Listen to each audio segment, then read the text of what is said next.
Welcome proteins. तो class 6 का second chapter लेकर के हम आ चुके हैं आपके लिए। एनसीईआरटी का चैप्टर का नाम है diversity in the living world. Okay, तो बच्चों हमारे पास ये बेहतरीन सा पीपीटी है जिसमें हम आपको पूरे चैप्टर को बहुत इजी और बहुत अच्छे से इंटरेस्टिंग तरीके से समझाने की कोशिश करेंगे और आपको सब कुछ बहुत अच्छे से बहुत क्लियर समझ में आएगा। लेकिन जैसा कि आपको पता है कि अभी जो हमारा सीरीज़ है एनसीईआरटी लाइन बाय लाइन का सीरीज़, इसमें हम क्या करते हैं, हम पहले एनसीईआरटी को लाइन बाय लाइन पूरे चैप्टर को देखते हैं और फिर उसके बाद रिवीजन के लिए हम इस पीपीटी का यूज़ करते हैं। ओके, तो हम रिवीजन करेंगे बाद में। सबसे पहले हम क्या करेंगे, एनसीईआरटी लाइन बाय लाइन पढ़ेंगे। ओके बच्चों, तो तैयार हो जाइए, आपको अभी पूरा चैप्टर पढ़ के जाना है, ठीक है। और अपने दोस्तों को भी बुला लीजिए क्योंकि सबको सीखना चाहिए। ये चैप्टर बहुत इंटरेस्टिंग है, बहुत ईजी है और बहुत इंपॉर्टेंट है। तो चलिए चलते हैं अपने एनसीईआरटी बुक की ओर। ओके स्टूडेंट्स, तो जैसे कि हम यहाँ देख सकते हैं कि हमारा जो चैप्टर का नाम है वो क्या है, diversity in the living world. Diversity का मतलब क्या होता है, हम वैरायटी कह सकते हैं, अलग अलग टाइप, है ना। तो diversity in the living world, living world मतलब हमारी ये दुनिया जहाँ पर बहुत सारे लिविंग प्लांट्स और एनिमल्स रहते हैं। सबसे पहले स्टार्टिंग में आपको दिया गया है एक कुछ कथन है जो संस्कृत में लिखा हुआ है। संस्कृत तो मुझे आती नहीं है तो मैं उसका बेइज्जती नहीं करना चाहूँगा, सीधा सीधे हम पढ़ते। क्या लिखा है कि trees stand in the sun and give shade to the others, their fruits are also for others. यहाँ पर क्या कह रहा है कि जो पेड़ होते हैं वो खड़े होते हैं धूप में और वो छाया देते हैं दूसरों को, और उनके जो फल होते हैं वो भी दूसरों के लिए होते हैं। Likewise good people bear all hardship and bring welfare to others. इस तरीके से जो अच्छे लोग होते हैं वो भी अपनी सारी अच्छाई दूसरे के लिए करते हैं, यानी वो जो आप कुछ करते हैं वो अपने लिए नहीं करते हैं, दूसरों के लिए करते हैं। Okay, they give to others whatever they have in earn. जो भी वो कमाते हैं वो दूसरों के लिए ही करते हैं, दूसरे के लिए ही कमाते हैं, सब दूसरे पे ही खर्च करते हैं। ओके, कहने का मतलब ये है कि पेड़, जो बड़ा सा पेड़ होता है वो खुद धूप में खड़े रह करके दूसरों को साया देता है। ओके बच्चों, चलिए ये कथन हमारे पॉजिटिव माइंडसेट को दिखाता है और हमको ऐसे ही सोचना चाहिए। यहाँ पर एक फ़ोटो दिया है जिसमें हम देख सकते हैं कि कुछ स्टूडेंट्स हैं जो घूमने के लिए आए हैं बागीचे में। बहुत खूबसूरत सा बागीचा है जिसमें बहुत सारे जानवर हैं और आप देख सकते हैं चिड़िया है, मोर है। जैसे यहाँ आप देखेंगे कि टीचर हैं और कोई एक चाचा है जो आवाज़ निकाल रहे हैं मुँह से, ठीक है। तो शुरू में आपको एक कहानी दी गई है, इस कहानी को हम पढ़ते हैं। लेकिन पहले ही आपको हम एक चीज़ क्लियर कर दें कि जो हम लाइन बाय लाइन पढ़ने वाले हैं, बहुत बड़ा चैप्टर है, तो हम कुछ चीज़ें हैं जिसको हम जल्दी से जल्दी आपको आगे बढ़ाएंगे, ज़्यादा से हम उसमें टाइम नहीं लेंगे। और जो इंपॉर्टेंट चीज़ें होंगी उसमें हम आपको रोक रोक करके अच्छे से समझाने की कोशिश करेंगे। जो चीज़ें बहुत जनरल है उसको हम ज़्यादा टाइम नहीं देंगे। ओके बच्चों, तो देखते हैं। कह रहा है it is a pleasant morning after yesterday refreshing rain, doctor Raghu and Maniram chacha, जो कि एक अंकल है, have been invited to the school by the science teacher, okay, madam Sulekha. Madam Sulekha science की टीचर है। क्लास 6 के बच्चे बता रहे हैं कि बहुत ही खूबसूरत सुबह थी बारिश के बाद, और एक रघु डॉक्टर हैं वहाँ एरिया के, स्कूल के एरिया के, और एक मनीराम चाचा हैं उसी एरिया के, जिनको बुलाया गया। किसने बुलाया, तो मैम ने बुलाया। ओके, एक कहानी की तरह देखते हैं। To facilitate an exciting nature walk, doctor Raghu is a scientist at the nearby research laboratory. Doctor साहब जो है वो साइंटिस्ट हैं जिनको बुलाया गया है बच्चों के लिए, और मनीराम चाचा जो है is an elderly person from a near by community. और मनीराम चाचा जो हैं वो बगल के एक बूढ़े व्यक्ति हैं। ओके, मनीराम चाचा is an expert in mimicking bird calls. और मनीराम चाचा किस चीज़ में अच्छे हैं, तो मिमिक करते हैं, आवाज़ निकालते हैं किसके, बर्ड्स के, चिड़ियों के। He is also brilliant at identifying a variety of plant and animal. और वो बहुत अच्छे हैं, बहुत ब्रिलियंट है कि वो पहचान सकते हैं अलग अलग किस्म के एनिमल्स को और प्लांट्स को।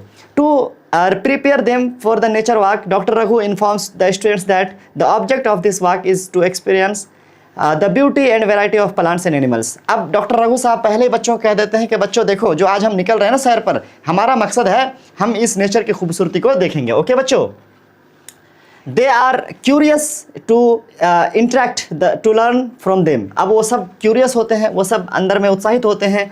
The teacher advice the student to carry notebook, a pen and water बोतल। अब स्टूडेंट से कहा जाता है कि ज़रूरत के सामान ले लीजिए, हम लोग घूमने के लिए निकले हैं, जाहिर सी बात है हमें क्या होना चाहिए, नोटबुक लेके चलना चाहिए, क्योंकि हमारा एजुकेशनल वर्क है, और पानी का बोतल ऑफ कोर्स, ताकि बीच में ज़रूरत पड़ सकती है, ठीक है। As they walk they begin exploring the plants and animals around them, doctor Raghu advise the student to Notice the variety of smells in the park and emphasize respecting all living creatures, observing them without disturbing. क्या कह रहा है doctor साहब? कहते हैं देखो बच्चों, हम लोग जब पार्क में घूमेंगे तो हम लोग स्मेल भी महसूस करेंगे। मिट्टी की खुशबू कैसे है, पेड़ पौधों की खुशबू कैसे है, जड़ी बूटी, घास, फूल, हम हर तरह की खुशबू को महसूस करेंगे और उसके साथ साथ हम किसी को नुकसान नहीं पहुंचाएंगे। हम किसी को नुकसान नहीं पहुंचाएंगे, ना छेड़ेंगे चिड़ियों को, ना ही पेड़ पौधे के साथ कोई भी छेड़खानी करेंगे। ओके बच्चों, सिर्फ ऑब्जर्व करेंगे plants and animals but also to carefully listen to different sounds, और हम लोग आवाज़ों को भी ध्यान सुनेंगे। The students comes across a variety of plants including grass, bushes and large trees. उसके बाद स्टूडेंट लोग जो है घूमते हैं जहाँ पर बहुत सारे घास हैं, झाड़ियाँ हैं और बड़े बड़े पेड़ हैं। They also observe a variety of birds sitting on the branches of trees, butterflies moving from flower to flower and monkeys jumping from one tree to another. वो लोग चिड़िया देखते हैं, बहुत सारे बंदर देखते हैं और तितलियों को देखते हैं जो एक फूल से दूसरे फूल की ओर जा रहे होते हैं। ओके, सब कुछ ऑब्जर्व कर रहे हैं बच्चे। They record their observation in their notebooks and discuss them with doctor Raghu and Maniram chacha. उसके बाद बच्चे नोट कर लेते हैं जो भी वो ऑब्जर्व करते हैं, और मनीराम चाचा और डॉक्टर साहब और मैम होती हैं, उन सब से क्या करते हैं बच्चे, डिस्कस करते हैं क्या क्या उसने देखा और घुमा। The students can hear the chirping of birds, chirping मतलब चिड़ियों की आवाज़, चहचहाना जिसको हम लोग कहते हैं, वो चिड़ियों का सुनते हैं। Doctor Raghu informs them that each birds has unique chirp, और डॉक्टर रघु बताते हैं कि सभी चिड़िया का यूनिक साउंड होता है, अलग अलग साउंड होता है, एक दूसरे से मिलता जुलता नहीं है। This is an example of diversity in nature. Doctor Raghu request Maniram chacha to mimic calls of some birds, और डॉक्टर रघु साहब मनीराम चाचा को बुलाते हैं, क्योंकि वो एक्सपर्ट हैं आवाज़ निकालने में चिड़ियों का, तो कहते हैं कि चाचा आप आवाज़ निकालिए और बच्चों को दूसरे चिड़िया का आवाज़ सुनाइए। ओके, मनीराम चाचा mimic different birds calls, the students enthusiastically start copying him. Have you ever observed different plants and animals around you? Share and discuss your observation with your friends and teacher. अब क्या कह रहा है कि मनीराम चाचा आवाज़ निकालते हैं और बच्चे भी क्या करना शुरू करते हैं, उसकी कॉपी करना शुरू करते हैं, है ना, मज़े करते हैं। चलिए, सबसे पहले हम लोगों को ये कहानी दी गई थी जहाँ पर बच्चे घूमने के लिए गए हैं और नेचर का वॉक कर रहे हैं, जहाँ पर वो अलग अलग जानवरों को, चिड़ियों को और पेड़ पौधों को ऑब्जर्व कर रहे हैं। बच्चों ये बहुत ज़रूरी है क्योंकि ये चैप्टर इसी से रिलेटेड है, इस लिविंग वर्ल्ड के वैरायटी से रिलेटेड है। ओके बच्चों, चलिए आपको भी घूमना है। देखिए, इस एक्टिविटी में कह दिया गया कि आप भी प्लान करो एक नेचर वॉक के लिए अपने टीचर के साथ, किसी पार्क में जाओ जो नज़दीक के किसी पार्क में। ओके, और जब आप घूमोगे तो ऑब्जर्व करो अलग अलग प्लांट्स को, इंसेक्ट को।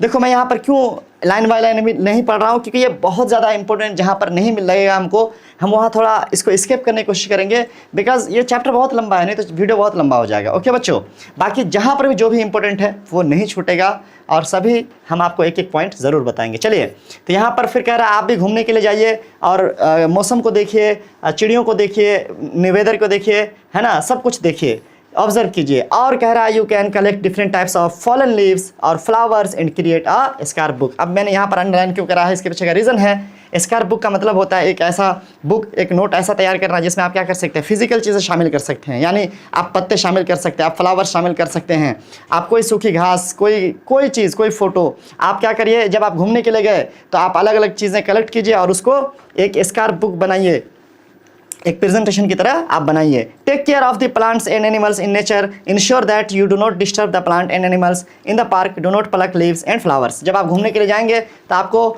फूल पत्ते नहीं तोड़ने हैं बेवजह, ठीक है, आपको सिर्फ ऑब्जर्व करना है और ध्यान से ऑब्जर्व करना है। उसके बाद रिकॉर्ड कीजिए, आप जो भी ऑब्जर्वेशन आप वहाँ करते हैं उसको टेबल 2.1 में भरिए। जैसे कि यहाँ पर 3 फोटो लिया गया है, एक ग्रास है, एक तुलसी है, एक हिबिस्कस है, ये फूल है, ये पत्ते हैं और ये घास है। ओके, अब इसमें ऑब्जर्व किया गया है जो भी, उसको यहाँ पर इस टेबल में आपको भरना है। क्या ऑब्जर्व करना है, जैसे मान लीजिए कि आप तुलसी का पौधा देखें, ठीक है, उसका क्या क्या ऑब्जर्व करना है, स्टेम ऑब्जर्व करना है, लीव ऑब्जर्व करना है, फ्लावर ऑब्जर्व करना है, ठीक है। सबसे पहले जो आप पौधा या फूल या पत्ते आप ले रहे हो उसका नाम लिख दीजिए, उसका स्टेम कैसा है। जैसे अगर आपने गुलाब के पौधे को देखा तो गुलाब के पौधे का स्टेम कैसा है, हार्ड है या थिन है या सॉफ्ट है, उसका आप लिख दीजिए। उसके पत्ते कैसे हैं। उसके बाद है सिंगल लीफ ग्रोज अल्टरनेटिवली, मतलब उनके पत्ते जो है उनका आकार कैसा है, वो गोल है, छोटा है साइज़ में, बड़ा सा है, बहुत छोटा है, पतला पतला है, लंबा लंबा है, आप लिख दीजिए, ठीक है। तो फ्लावर उसमें होते हैं या नहीं होते हैं। अगर मैं गुलाब का एग्जांपल लूँगा तो आप लिख सकते हैं, है ना, लिटिल स्मॉलर लीव्स हम कह सकते हैं, और फ्लावर उसमें यस बियरिंग होता है, फ्लावर्स उसमें होते हैं। और भी कुछ उसके बारे में लिख सकते हैं कि जैसे उसके स्टेम में क्या पाए जाते हैं, थॉर्न पाए जाते हैं, कांटे पाए जाते हैं। आप एक्स्ट्रा पॉइंट में ऑब्जर्वेशन में वो चीज़ ऐड कर सकते हैं। यहाँ पर आपने क्या करना है, जो भी चीज़ आपने ऑब्जर्व करा उसका टेबल बनाना है और लिखना है, ये इंपॉर्टेंट है, आगे आएगा। देखिए अब जो आपने ऑब्जर्व करा, अलग अलग पौधे, अलग अलग पेड़, ठीक है, और आपने लिखा, आप लिस्ट बनाया। अब देखिए क्या कुछ सिमिलरिटीज़ हैं, क्या कुछ मिलता जुलता भी है, और क्या कुछ डिफरेंसेस है, क्या कुछ अलग है। ओके, यहाँ पर वही कह रहा, what similarities and differences did you find among the plants and you observe. You must have observe that plants have a variety of features such as. अब देखिए आप ये सब कुछ देखेंगे क्या, कि कोई टॉल है, कोई शॉर्ट है, कोई हार्ड है, कोई सॉफ्ट है, स्टीम की बात कर रहे हैं, है ना। डिफरेंट शेप्स हैं पत्तों के, है ना, and their arrangement on the stem और ब्रांचेस। पत्ते जिस तरीके से अरेंज्ड हैं वो अलग अलग है ना, और अलग अलग शेप्स हैं, साइज़ है। Flowers varying in colour, shape and scent, और फूल भी अलग अलग किस्म के हैं, किसी का सेंट अलग है, कलर्स अलग हैं, है कि नहीं है, और शेप यानी डिज़ाइन भी अलग है। अब फिर से आपको ऑब्जर्व करना है, जो आप गए हैं घूमने के लिए किसी बायोडाइवर्सिटी पार्क में, वहाँ पर अब एनिमल्स को आपको ऑब्जर्व करना है। ओके, एनिमल्स को भी ऑब्जर्व करने के बाद जो जो एनिमल्स आप ऑब्जर्व करेंगे उसको यहाँ पर लिस्ट करेंगे और उसके ये सब कुछ फीचर्स लिखेंगे। जैसे आपने कोई एनिमल का नाम लिख लेना है, जैसे यहाँ पर एंट है, ठीक है, क्रो है, काव है। आप जो भी एनिमल को ऑब्जर्व कर रहे हैं, डॉग, कैट, जो भी है, अब उसका प्लेस है कि वो रहते कहाँ पे हैं, यानी वो ज़मीन पे रहते हैं, वो पानी में रहते हैं, वो पेड़ पे रहते हैं, वो कहाँ रहते हैं, वो हवा में रहते हैं, ठीक है। फूड दे ईट, क्या खाते हैं वो, अगर हम बिल्ली की बात करें या कुत्ते की बात करें तो वो क्या खाते हैं, ठीक है, वो लिखना है। उसके अलावा the way they move around, कैसे वो चलते हैं, वो उड़ते हैं क्या, उनके पास पंख है क्या, या उनके पास पैर हैं, या वो रेंगते हैं ज़मीन पे, वो आपको लिखना है। उसके अलावा एनी अदर ऑब्जर्वेशन कुछ और है तो भी लिखिए, फ्लाई या वाक, है ना। तो कहने का मतलब है कि पहले चैप्टर में, पहले एक्सरसाइज में हमने क्या करा, आपको फूल और प्लांट्स ऑब्जर्व करा, दूसरे में हमने क्या करा, एनिमल्स को ऑब्जर्व करा। What are the similarities and differences among the animals that you have observed and record in table 2.2। अब हमने पहले जो भी ऑब्जर्व करा उसको टेबल 2.1 में प्लांट्स को लिखा, और हमने टेबल 2.2 में एनिमल्स का लिखा, हमने जो भी ऑब्जर्व करा, ठीक है। फिर से वही चीज़ है, आपको फिर से देखना है कि कैसे कैसे सिमिलरिटीज़ हैं और कैसे कैसे डिफरेंसेस हैं, ठीक है। बर्ड्स में देखेंगे कि वो सभी पंख से उड़ते हैं। आप एनिमल्स में देखेंगे जो लैंड एनिमल्स हैं वो सभी पैर से चलते हैं। आप कुछ देखेंगे ऐसे कीड़े मकोड़े जो रेंगते हैं, कुछ जानवर ऐसे देखेंगे जो रेंगते हैं, मछलियाँ होती हैं, या बहुत सारे ऐसे वाटर एनिमल्स होते हैं जो तैरते हैं। कहने का मतलब है कि जो आप लिस्ट करेंगे बहुत सारे जानवरों का, उसमें आप सिमिलरिटीज़ देखेंगे, डिफरेंसेस देखेंगे। कहने का मतलब है बच्चों यही वैरायटी है, वैरायटी जो वर्ड बार बार आ रहा है जो हमारे चैप्टर में भी था। ओके बच्चों, तो variety of foods they consume and movement they exhibit. अब बहुत सारे किस्म के वैरायटीज़ मतलब पाए जाते हैं, खाने के हिसाब से, चलने के हिसाब से, रहने की जगह के हिसाब से। इसके the plant and animals observe by you in your notebook और prepare a scrap book again with leaves, flowers from the different plants and feathers of the animals. पंख आप ले सकते हैं चिड़ियों का, आप फूल ले सकते हैं, आप पत्ते ले सकते हैं सूखे हुए, उसको आप अपने नोटबुक में चिपका दीजिए गोंद से या टेप से, और खूबसूरत सा उसके बारे में जो भी आप जानते हो, ऑब्जर्वेशन आपने किया है, उसको आप लिख दीजिए और एक खूबसूरत सा क्या बना दीजिए, नोटबुक बना दीजिए। वैसे ये चीज़ काफ़ी इंटरेस्टिंग होगा, आपको ट्राई करना चाहिए। ओके बच्चों, आगे बढ़ते हैं, उसको क्या बोलते हैं, स्क्रैप बुक बोलते हैं। आगे बढ़ते हैं। While travelling to and from school observe your surrounding to look out for a variety of plant and animals, add the name any plants or animal that you have not listed before in table 2.1 or 2.2। क्या कह रहा, आप जब school घूम रहे होते हैं, suppose करिए किसी टाइम आप स्कूल घूम रहे हैं और स्कूल आना जाना कर रहे हैं, और आपको कुछ ऐसा पौधा दिख गया या ऐसा कोई जानवर दिख गया जिसका लिस्ट आपने वहाँ नहीं किया था। जब आप घूमने गए थे तो वो चीज़ आपने ऑब्जर्व नहीं किया था, लेकिन स्कूल आते जाते वो चीज़ आपको मिल गया, तो आप क्या कर सकते हैं, उसको भी ऐड कर सकते हैं उस टेबल में। फिर से एक है एक्टिविटी। इस एक्टिविटी में क्या है कि बच्चों आपको आंख बंद करना है और 30 सेकंड में सोचना है। ओके, किसी एक जानवर के बारे में, किसी एक पेड़ के बारे में। सपोज करिए मैं अगर ऐसे आंख बंद करता हूँ तो मेरे जहन में बिल्ली आती है ना, या फिर लोमड़ी आती है ना। अगर आप मान लीजिए पेड़ के बारे में कहेंगे तो गुलाब आया, जैसे कि मैंने पहले भी कहा था। तो आपको भी क्या करना है, आंख बंद करके ऑब्जर्व करना है, आपको भी किसी एक पेड़ के बारे में सोचना है और किसी एक जानवर के बारे में सोचना है, और उसको जा करके बोर्ड पे स्केच करना है। ऐसे सारे बच्चे आपकी क्लास के करेंगे, और उसके बाद आप डिस्कस करेंगे कैसे एक दूसरे से अलग है, कैसे जानवर एक दूसरे से अलग हैं, और उनकी जो लिविंग का तरीका है, वो कहाँ रहते हैं, वो क्या खाते हैं, वो कैसे चलते हैं, ये सब कुछ हम लोग क्या करेंगे क्लास में डिस्कस करेंगे और उसका ग्रुपिंग करेंगे। अब यहाँ पर कह रहा है कि how many different plants and animals did the entire class draw on the black board. अब कितने बनेंगे वो तो क्लास के स्टूडेंट्स पे डिपेंड करेगा, नंबर ऑफ स्टूडेंट पे डिपेंड करेगा। तो ये एक एक्टिविटी है जिसमें कहा जा रहा है कि आप ये बनाने के बाद गिनिए कि कितना वो बना। Do you think that there may be many more varieties, क्या और भी हो सकते हैं? जाहिर सी बात है और भी हो सकते हैं। यहाँ पर जो इंपॉर्टेंट लाइन है वो ये वाला है बच्चों, जिसको नोट करने की जरूरत है। आपको भी अपने एनसीईआरटी में क्या करना चाहिए, अंडरलाइन कर लेना चाहिए। The variety of plants and animals found in a particular region contributes to the biodiversity. क्या कह रहा है कि बायोडाइवर्सिटी में कंट्रीब्यूट कौन करता है? Variety of plants and animals found in a particular region. Okay, ध्यान दीजिएगा, वेराइटी ऑफ प्लांट्स और वेराइटी ऑफ एनिमल्स, जानवर और पेड़ पौधे, किसी खास जगह पे रहने वाले जानवर और पेड़ पौधे का जो ग्रुप होता है उसको हम लोग कहते हैं बायोडाइवर्सिटी।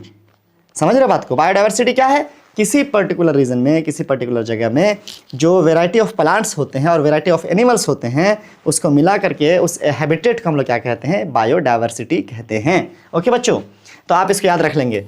आगे बढ़िए, each member in the biodiversity of a region has different role to play. अब देखिए, हर एक मेंबर का अपना एक काम है, हर एक मेंबर का अपना काम है, मतलब कोई भी बेकार नहीं है, हर एक मेंबर का अपना काम है। कोई भी पेड़, कोई भी जानवर बेकार नहीं है, एक दूसरे पे डिपेंडेंट हैं और ज़रूरी है इस नेचर के लिए। मैं जैसे एक एग्जांपल दे सकता हूँ आपको कि फूल हैं, तितलियाँ हैं, तितलियाँ बैठती है, फूल का रस पी लेती हैं। फूल को तो खाना मिल गया, सॉरी तितली को तो खाना मिल गया, लेकिन फूल को क्या मिला? तो बेसिकली फूल में रिप्रोडक्शन होता है बच्चों, उसमें उस तितली का हाथ होता है। तो फूल का भी काम हुआ और तितली का भी।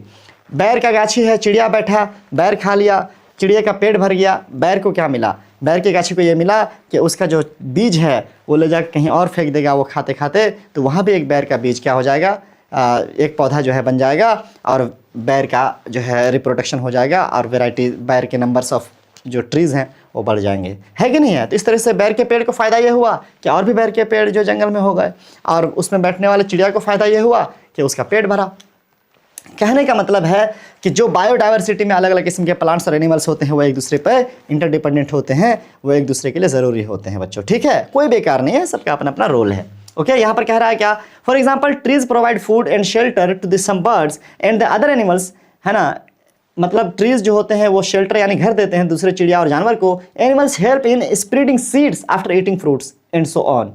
और जो एनिमल्स होते हैं वो बीज छिड़कते हैं उसके बदले में या कुछ और। Can you think of more such examples? This shows that plants and animals are dependent on each other. इससे क्या पता चलता है कि प्लांट्स और एनिमल एक दूसरे पर डिपेंडेंट है। और एग्जाम्पल क्या आप सोच सकते हैं? तो मैंने आपको तितली वाला एग्जाम्पल दिया। आगे बढ़ते हैं बच्चों, how to group plants and animal. अब जाहिर सी बात है कि हमारा जो वैरायटी है उसमें हम लोग को ग्रुप करने की ज़रूरत है। सबसे पहला सवाल तो ये आता है कि ग्रुप करना ही क्यों है? तो मैं आपको बता दूं, स्टडी करने के लिए ग्रुप करना है बच्चों। जैसे देख लीजिए कि अगर दुनिया में जितने भी पेड़ हैं, हमको सारे पेड़ के बारे में अगर पढ़ना है, एक दिन में अगर एक पेड़ के बारे में भी अगर आप पढ़िएगा ना, तो दुनिया में इतने पेड़ पौधे हैं, इतने किस्म के पेड़ पौधे हैं, शायद ज़िंदगी निकल जाएगी आपकी। अगर आप एक दिन में एक जानवर के बारे में पढ़िएगा ना तो पूरी ज़िंदगी निकल जाएगी आपकी, शायद पूरे दुनिया का जानवर ख़त्म ही ना हो, चाहे वो समंदर से लेकर के, ज़मीन से लेकर हवा में जितने भी जानवर हैं। कह रहे हैं, कहने का मतलब है कि हज़ारों लाखों हैं, वेराइटीज़ हैं। आप एक एक दिन करके भी पढ़ोगे एक के बारे में तो भी ख़त्म नहीं कर पाओगे। ऐसे में आपको याद रहेगा नहीं, आप समझ पाओगे नहीं, आप कंप्लीट कर पाओगे नहीं, ये इफ़ेक्टिव होगा और ना ही ये वैल्यू फॉर टाइम होगा, वैल्यू फॉर मनी होगा, कुछ भी नहीं। कहने का मतलब है कि अगर हमको स्टडी करना है एक सही तरीके से और इसको आसान तरीके से हमको स्टडी करना है तो ग्रुपिंग करना पड़ेगा कि एक पूरे ग्रुप को हम एक बार में पढ़ लेंगे, दूसरे पूरे ग्रुप को हम एक बार में पढ़ लेंगे, और इस तरीके से हम याद भी रख सकते हैं आसानी से और हम टाइम भी बचा सकते हैं और सारे के सारे को हम कुछ ही टाइम में पढ़ सकते हैं। इवन कि आप एक क्लास के एक चैप्टर में सारे ही वेराइटीज़ ऑफ एनिमल्स और प्लांट्स को आप क्या कर सकते हैं? स्टडी कर सकते हैं और उसके फीचर्स भी बहुत हद तक याद कर सकते हैं। इसीलिए ग्रुपिंग क्या है बच्चों? इंपॉर्टेंट है। ठीक है, how would you arrange your books and notebooks in groups? जाहिर सी बात है आप भी अपने बैग में किताब रखते टाइम में क्या करते हैं? बड़े वाले बुक को नीचे, जैसे मैं करता था, थोड़ा छोटा वाला को ऊपर, कॉपी को अलग वाले में रख लिए, है कि नहीं है? क्यों? इससे क्या होता है? आसान होता है, ऑर्गेनाइज होता है, तो आसान होता है कि जब हमको ज़रूरत पड़ती है तो आसानी से मिल जाता है। Now let us look the world around us. We are surrounded by a variety of plants and animals with a different features about which you have learned in section 2.1। हम लोग जो है जब अपने आसपास की दुनिया को देखते हैं तो हम देखते हैं कि बहुत सारे क्या हैं, एनिमल्स हैं और प्लांट्स हैं। हमने पहले टेबल 2.1 में और 2.2 में क्या करा था? लिस्ट भी करा था अलग अलग प्लांट्स का और अलग अलग एनिमल्स का। ओके बच्चों, यहाँ पर कह रहा है we can group them based on similarities and differences among them. अब उसका हम क्या कर सकते हैं? उनके सिमिलरिटीज़ और डिफरेंसेस के हिसाब से, जैसे कि वहाँ पे बोला भी गया था कि आप सिमिलरिटीज़ और डिफरेंसेस खोजो क्या सेम है और क्या अलग है, उसके हिसाब से आप ग्रुप बनाओ। अब यहाँ पर हम लोग उस तरह से अलग कर सकते हैं। देखिए फिर से कह रहा है कि आपको पिक्चर्स कलेक्ट करने हैं, उसको कट कर लेना है पेपर से, किताब से, मैगजीन से, कहीं से भी, और उसको आप पेस्ट कर देना है। ऐसे ही सारे बच्चे आपके क्लास के करेंगे और सारे बच्चों के जो पिक्चर्स आएंगे बहुत सारे, उन सबको आप जो है ग्रुपिंग करेंगे। तो कैसे आप ग्रुपिंग करेंगे, आप खुद कैसे ग्रुपिंग कर रहे हैं और आपका एक फ्रेंड जो आपके बगल में बैठता है वो कैसे ग्रुपिंग कर रहा है, दोनों का जो है कोई स्केल जो है अलग हो सकता है। यानी जैसे मैं आपको एक एग्जांपल देता हूं कि आपके क्लास में जैसे अगर 30 बच्चे हैं तो आप उस 30 स्टूडेंट्स को कैसे ग्रुपिंग कर सकते हैं।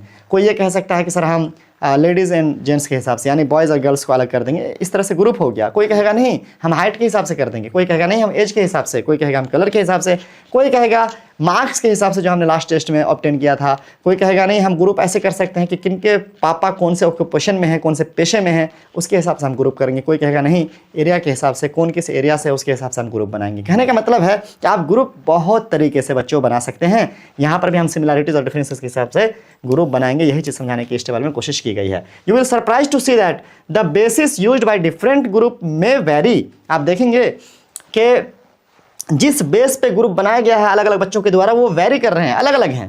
What do you think are their reason behind it? क्या हो सकता है इसके पीछे का रीज़न? बहुत सिंपल रीज़न है, क्योंकि अलग अलग फीचर्स हैं, अलग अलग फीचर्स के हिसाब से अलग अलग ग्रुप हो सकता है।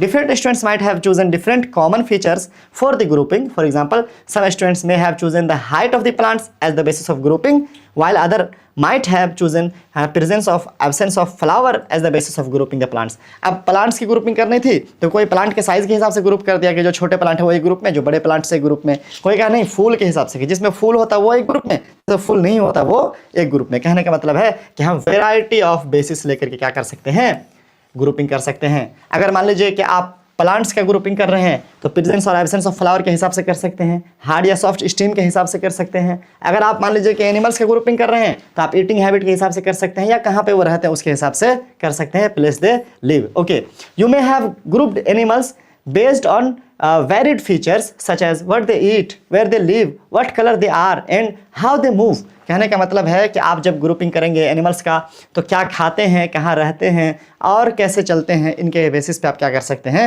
बच्चों, ग्रुपिंग कर सकते हैं। What is the importance of grouping? Grouping क्यों ज़रूरी है? तो मैंने अभी आपको थोड़ी देर पहले समझाया, ग्रुपिंग इसलिए ज़रूरी है ताकि हम इजीली क्या कर सकें, समझ सकें, याद रख सकें और value for time, value for money बना सकें। Grouping makes it easier to understand and study plants and animals on the basis of their similarities and differences. बच्चों एग्जांपल तो याद है ना, मैंने क्या बताया आपको कि अगर एक एक पेड़ भी आप पूरी जिंदगी पढ़ेंगे तो शायद खत्म ना कर पाएं। कह रहा है क्या, you will learn more about the importance of grouping in our daily lives in the chapter materials around us. एक और चैप्टर है जो आगे मटेरियल्स अराउंड अस है, वहाँ पर हम दोबारा इस चीज़ को देखेंगे कि ग्रुपिंग करने का क्या फ़ायदा है। ओके बच्चों, तो वहाँ देख लेंगे। अभी आगे बढ़ते हैं। हाउ टू ग्रुप प्लांट्स, कैसे ग्रुपिंग करेंगे? तो मैंने अभी आपको एग्जांपल दिया कि आपकी क्लास के 30 बच्चे को आप अलग अलग किस्म से कैसे ग्रुपिंग कर सकते हैं, हाइट के हिसाब से, मार्क्स के हिसाब से, या किसी और बेसिस को लेकर आप क्या कर सकते हैं बच्चों, ग्रुपिंग कर सकते हैं। मेरा कहने का मतलब है कि यहाँ पर हम कैसे ग्रुपिंग करेंगे देखते हैं। You must have notice that plant show variation in features related to stem, leaves, flowers and more. The stem of different plants vary in thickness, height and hardness. जाहिर सी बात है प्लांट्स के पास अलग अलग थिकनेस के प्लांट्स होते हैं, अलग अलग हाइट के और अलग अलग हार्डनेस स्टेम के। While the leaves vary in shape, पत्ते जो होते हैं वो शेप अलग होता है, कलर अलग होता है, साइज अलग होता है एंड अरेंजमेंट, है ना। कोई 3 एक साथ होता है, किसी किसी में सिंगल सिंगल पत्ता होता है, किसी किसी में 10-12 का एक स्टाइल होता है ना। अलग अलग पेड़ पौधे में अलग अलग किस्म के पत्तों का पैटर्न भी होता है। क्या कह रहा है यहाँ कि you might have tried grouping in the plants activity 2.3 using one of this features. अब जाहिर सी बात है कि आपने पहले जो ग्रुपिंग किया था एक एक्सरसाइज में, है ना, क्रियाकलाप में, तो वहाँ पे आपने शायद इनमें से कोई फीचर का इस्तेमाल किया होगा, साइज का, शेप का, कलर का या किसी और बेसिस का। ओके, कह रहा है you might have also learned in earlier classes that plants can be grouped into herbs, shrubs and trees based on their height and types of steam. अब क्या कह रहा है कि आपने शायद पहले क्लास में ये कहीं पढ़ा है और ज़रूर पढ़ा होगा बच्चों आप, क्या, हर्ब, शर्ब्स और ट्रीज। और ये कैसे ये ग्रुप बनाए गए थे? ये ग्रुप बनाए गए थे हाइट के हिसाब से पेड़ पौधों के और स्टीम के हिसाब से। किस बेसिस को लेके बनाया गया था ये हर्ब, शर्ब और ट्रीज? प्लांट्स के हाइट और प्लांट्स के स्टीम को देख करके ये ग्रुप बनाया गया था। ओके बच्चों, let us study the features of the plants in more detail, है ना, and group them on that basis. Okay, थोड़ा सा अब इन्हीं चीज़ों को हम लोग क्या करेंगे, डिटेल में पढ़ेंगे। चलिए, एक और एक्टिविटी है जहाँ पर हम क्या करेंगे, फिर से वाक पे निकलेंगे और यहाँ पर फिर से हम ऑब्जर्वेशन करेंगे। क्या कि आप हाइट ऑफ डिफरेंट प्लांट को देखेंगे, और उसके अलावा कौन छोटा है, कौन बड़ा है, कौन लंबा है, इसको हम लोग देखेंगे। उसके अलावा किसके स्ट्रीम कैसे हैं उसको हम लोग देखेंगे, क्योंकि मैंने अभी कहा कि हर्ब, शर्ब और ट्री जो है, ये जो ग्रुपिंग है, ये बेसिकली किस बेसिस पे है, ये बेसिकली किसी प्लांट के साइज और स्ट्रीम के टाइप्स के बेसिस पे है। ओके बच्चों, इसीलिए हम लोग जब इस एक्टिविटी में ऑब्जर्व करेंगे तो हाइट को ऑब्जर्व करेंगे अच्छे से, और प्लांट के साइज को स्ट्रीम के कलर को, स्टीम के हार्डनेस को ऑब्जर्व करेंगे। जब आप जाएंगे तो आप क्या करेंगे, स्टीम को देखेंगे थोड़ा सा कि वो लचीला है कि क्या, मोड़ने की कोशिश करेंगे, या वो हार्ड है कि क्या, उसका कलर कैसा है, ग्रीन है या ब्राउन है, वो भी देखने की कोशिश करेंगे। उसके बाद एक टेबल बनाएंगे और इसमें लिखेंगे, जैसे यहाँ पर लिखा है मैंगो, रोज़, टोमेटो, 3 एग्जाम्पल लिया है। ओके, उसका हाइट लिखा है, कोई टॉल है, कोई मीडियम है, कोई शॉर्ट है। उसके बाद नेचर ऑफ स्टीम, स्टीम कैसा है, ग्रीन है या ब्राउन है, तो जैसे मैंगो का ब्राउन है, रोज़ का ब्राउन है, लेकिन टोमेटो का ग्रीन स्टीम है। उसके बाद टेंडर, हार्ड कैसा है, थोड़ा सॉफ्ट है या हार्ड है, मतलब लचीला है या हार्ड है, तो कोई हार्ड है, कोई लचीला है। थिक या थिन, मोटा है या पतला है, वो लिखा है। उसके बाद उसका जो ब्रांचेज है वो कहाँ से निकला है, यानी जैसे एक प्लांट है, सपोज करो ये ग्राउंड है, ओके, ये ग्राउंड है। अगर यहाँ पे मान लीजिए कि हम एक प्लांट बनाते हैं ऐसे, है ना, अब ये मान लो हमारा प्लांट है, तो इसमें जो ब्रांचेज होते हैं ना प्लांट में, ये ब्रांचेज यहीं से निकल जा रहे हैं क्या ग्राउंड से, या ये ब्रांच ऊपर जाके निकल रहे हैं, यानी कुछ हाइट के बाद ऊपर जाके निकल रहे हैं, या नीचे से निकल जाते हैं। जैसे कि आप देखेंगे नींबू वगैरह में नीचे से ही हो जाता है, लेकिन अगर आप आम का पेड़ देखोगे, आप बड़े बड़े पेड़ देखोगे, तो क्या देखोगे आप कि ऊपर से ब्रांच जो होते हैं उसके निकलते हैं। ओके बच्चों, चलिए, आई होप कि आपको ये समझ गया होगा, ठीक है। उसके अलावा ग्रुप में कुछ और भी, वो किस ग्रुप के हैं, ट्री है, शर्ब्स हैं या हर्ब्स हैं, इसको अभी हम समझेंगे आगे। यहाँ पे बहुत खूबसूरत सा फोटो दिया है, किस चीज़ का फोटो है बच्चा, आप ही बताओ। एक आम के पेड़ का फोटो दिया है, एक शर्ब जिसमें गुलाब के पेड़ का फोटो दिया पौधे का, और एक हर्ब्स जिसमें टमाटर का दिया है, अभी जो एग्जाम्पल्स लिया गया था वही। ओके बच्चों, यहाँ पर कह रहा what differences do you observe among herbs, shrubs and trees, क्या आपने डिफरेंस ऑब्जर्व करा, ये हाइट का, स्टेम के कलर का, ब्रांचेस के ओरिजिन का, है कि नहीं है। Based on the data inter table 2.3, अभी जो हमने डेटा बनाया था उसके हिसाब से कह रहा है। तो क्या ऑब्जर्व करा, छोड़ो, ये देखो आप, हमारे पास डेफिनेशन है ट्री का, क्या, some plants grow really tall and have hard, thick, brown and woody stem. इसका स्टीम कैसा होता है, हार्ड होता है, थिक मतलब मोटा होता है, ब्राउन भूरा होता है, और वुडी मतलब काठ जैसा, लकड़ी जैसा होता है। Their branches typically start higher up on the stem, और उसका जो ब्रांच है वो ऊपर से निकलना शुरू होता है। पेड़, अगर जैसे मैं हूँ, नीचे मेरा जो है ज़मीन है, तो यहाँ से स्टीम निकलना शुरू होता है, एकदम पैर से स्टीम निकलना शुरू नहीं होता। किसका, ट्री का। अब कह रहा है क्या, from the ground these plants are called tree, ये डेफिनेशन है, आप क्या कर सकते हो, अपने बुक में मार्क कर सकते हो। फॉर एग्जाम्पल मैंगो ट्री है ना, और भी ट्री जितने भी बड़े बड़े आप देखते हो अपने आसपास, सब इसी कैटेगरी में आते हैं। आगे बढ़ते हैं सर, फोटो देख लीजिए, फोटो शायद आगे फिर दिया नहीं है दोबारा, हर्ब्स का, शर्ब्स का। चलिए, डेफिनेशन दिया है, main some plants are not tall as trees, कुछ प्लांट होते हैं टॉल, तो बहुत नहीं होते ट्री जैसे, उतने टॉल नहीं होते, but this plants often have many brown woody steam, लेकिन इसका जो स्टीम होता है ये ब्राउन होता है ट्री के जैसा, और वुडी होता है, लकड़ी के जैसा मजबूत होता है। Okay, that start branching very close to the ground, और जिनका ब्रांच जो है ना वो नीचे जमीन के पास से निकलना शुरू हो जाता है, जैसे मैंने आपको एग्जांपल दिया था नींबू का या फिर गुलाब का। ओके बच्चों, these stems are hard but not as thick as the stem of tree, इसके भी स्टीम हार्ड होते हैं, लेकिन उतने भी हार्ड नहीं होते ट्री के जैसे। अब स्टीम कौन सा है सबको पता ही होगा, मुझे नहीं लगता कि इसको बताने की जरूरत है कि स्टीम क्या होता है पेड़ पौधे का। ओके, चलिए, and thick as the stem of tree, these plants are called shrubs, ऐसे जो मीडियम साइज के प्लांट होते हैं वो शब्स कहलाते हैं। फॉर एग्जाम्पल आपका दिया है प्लांट्स, रोज प्लांट, जैसे कि फोटो आप देखे थे।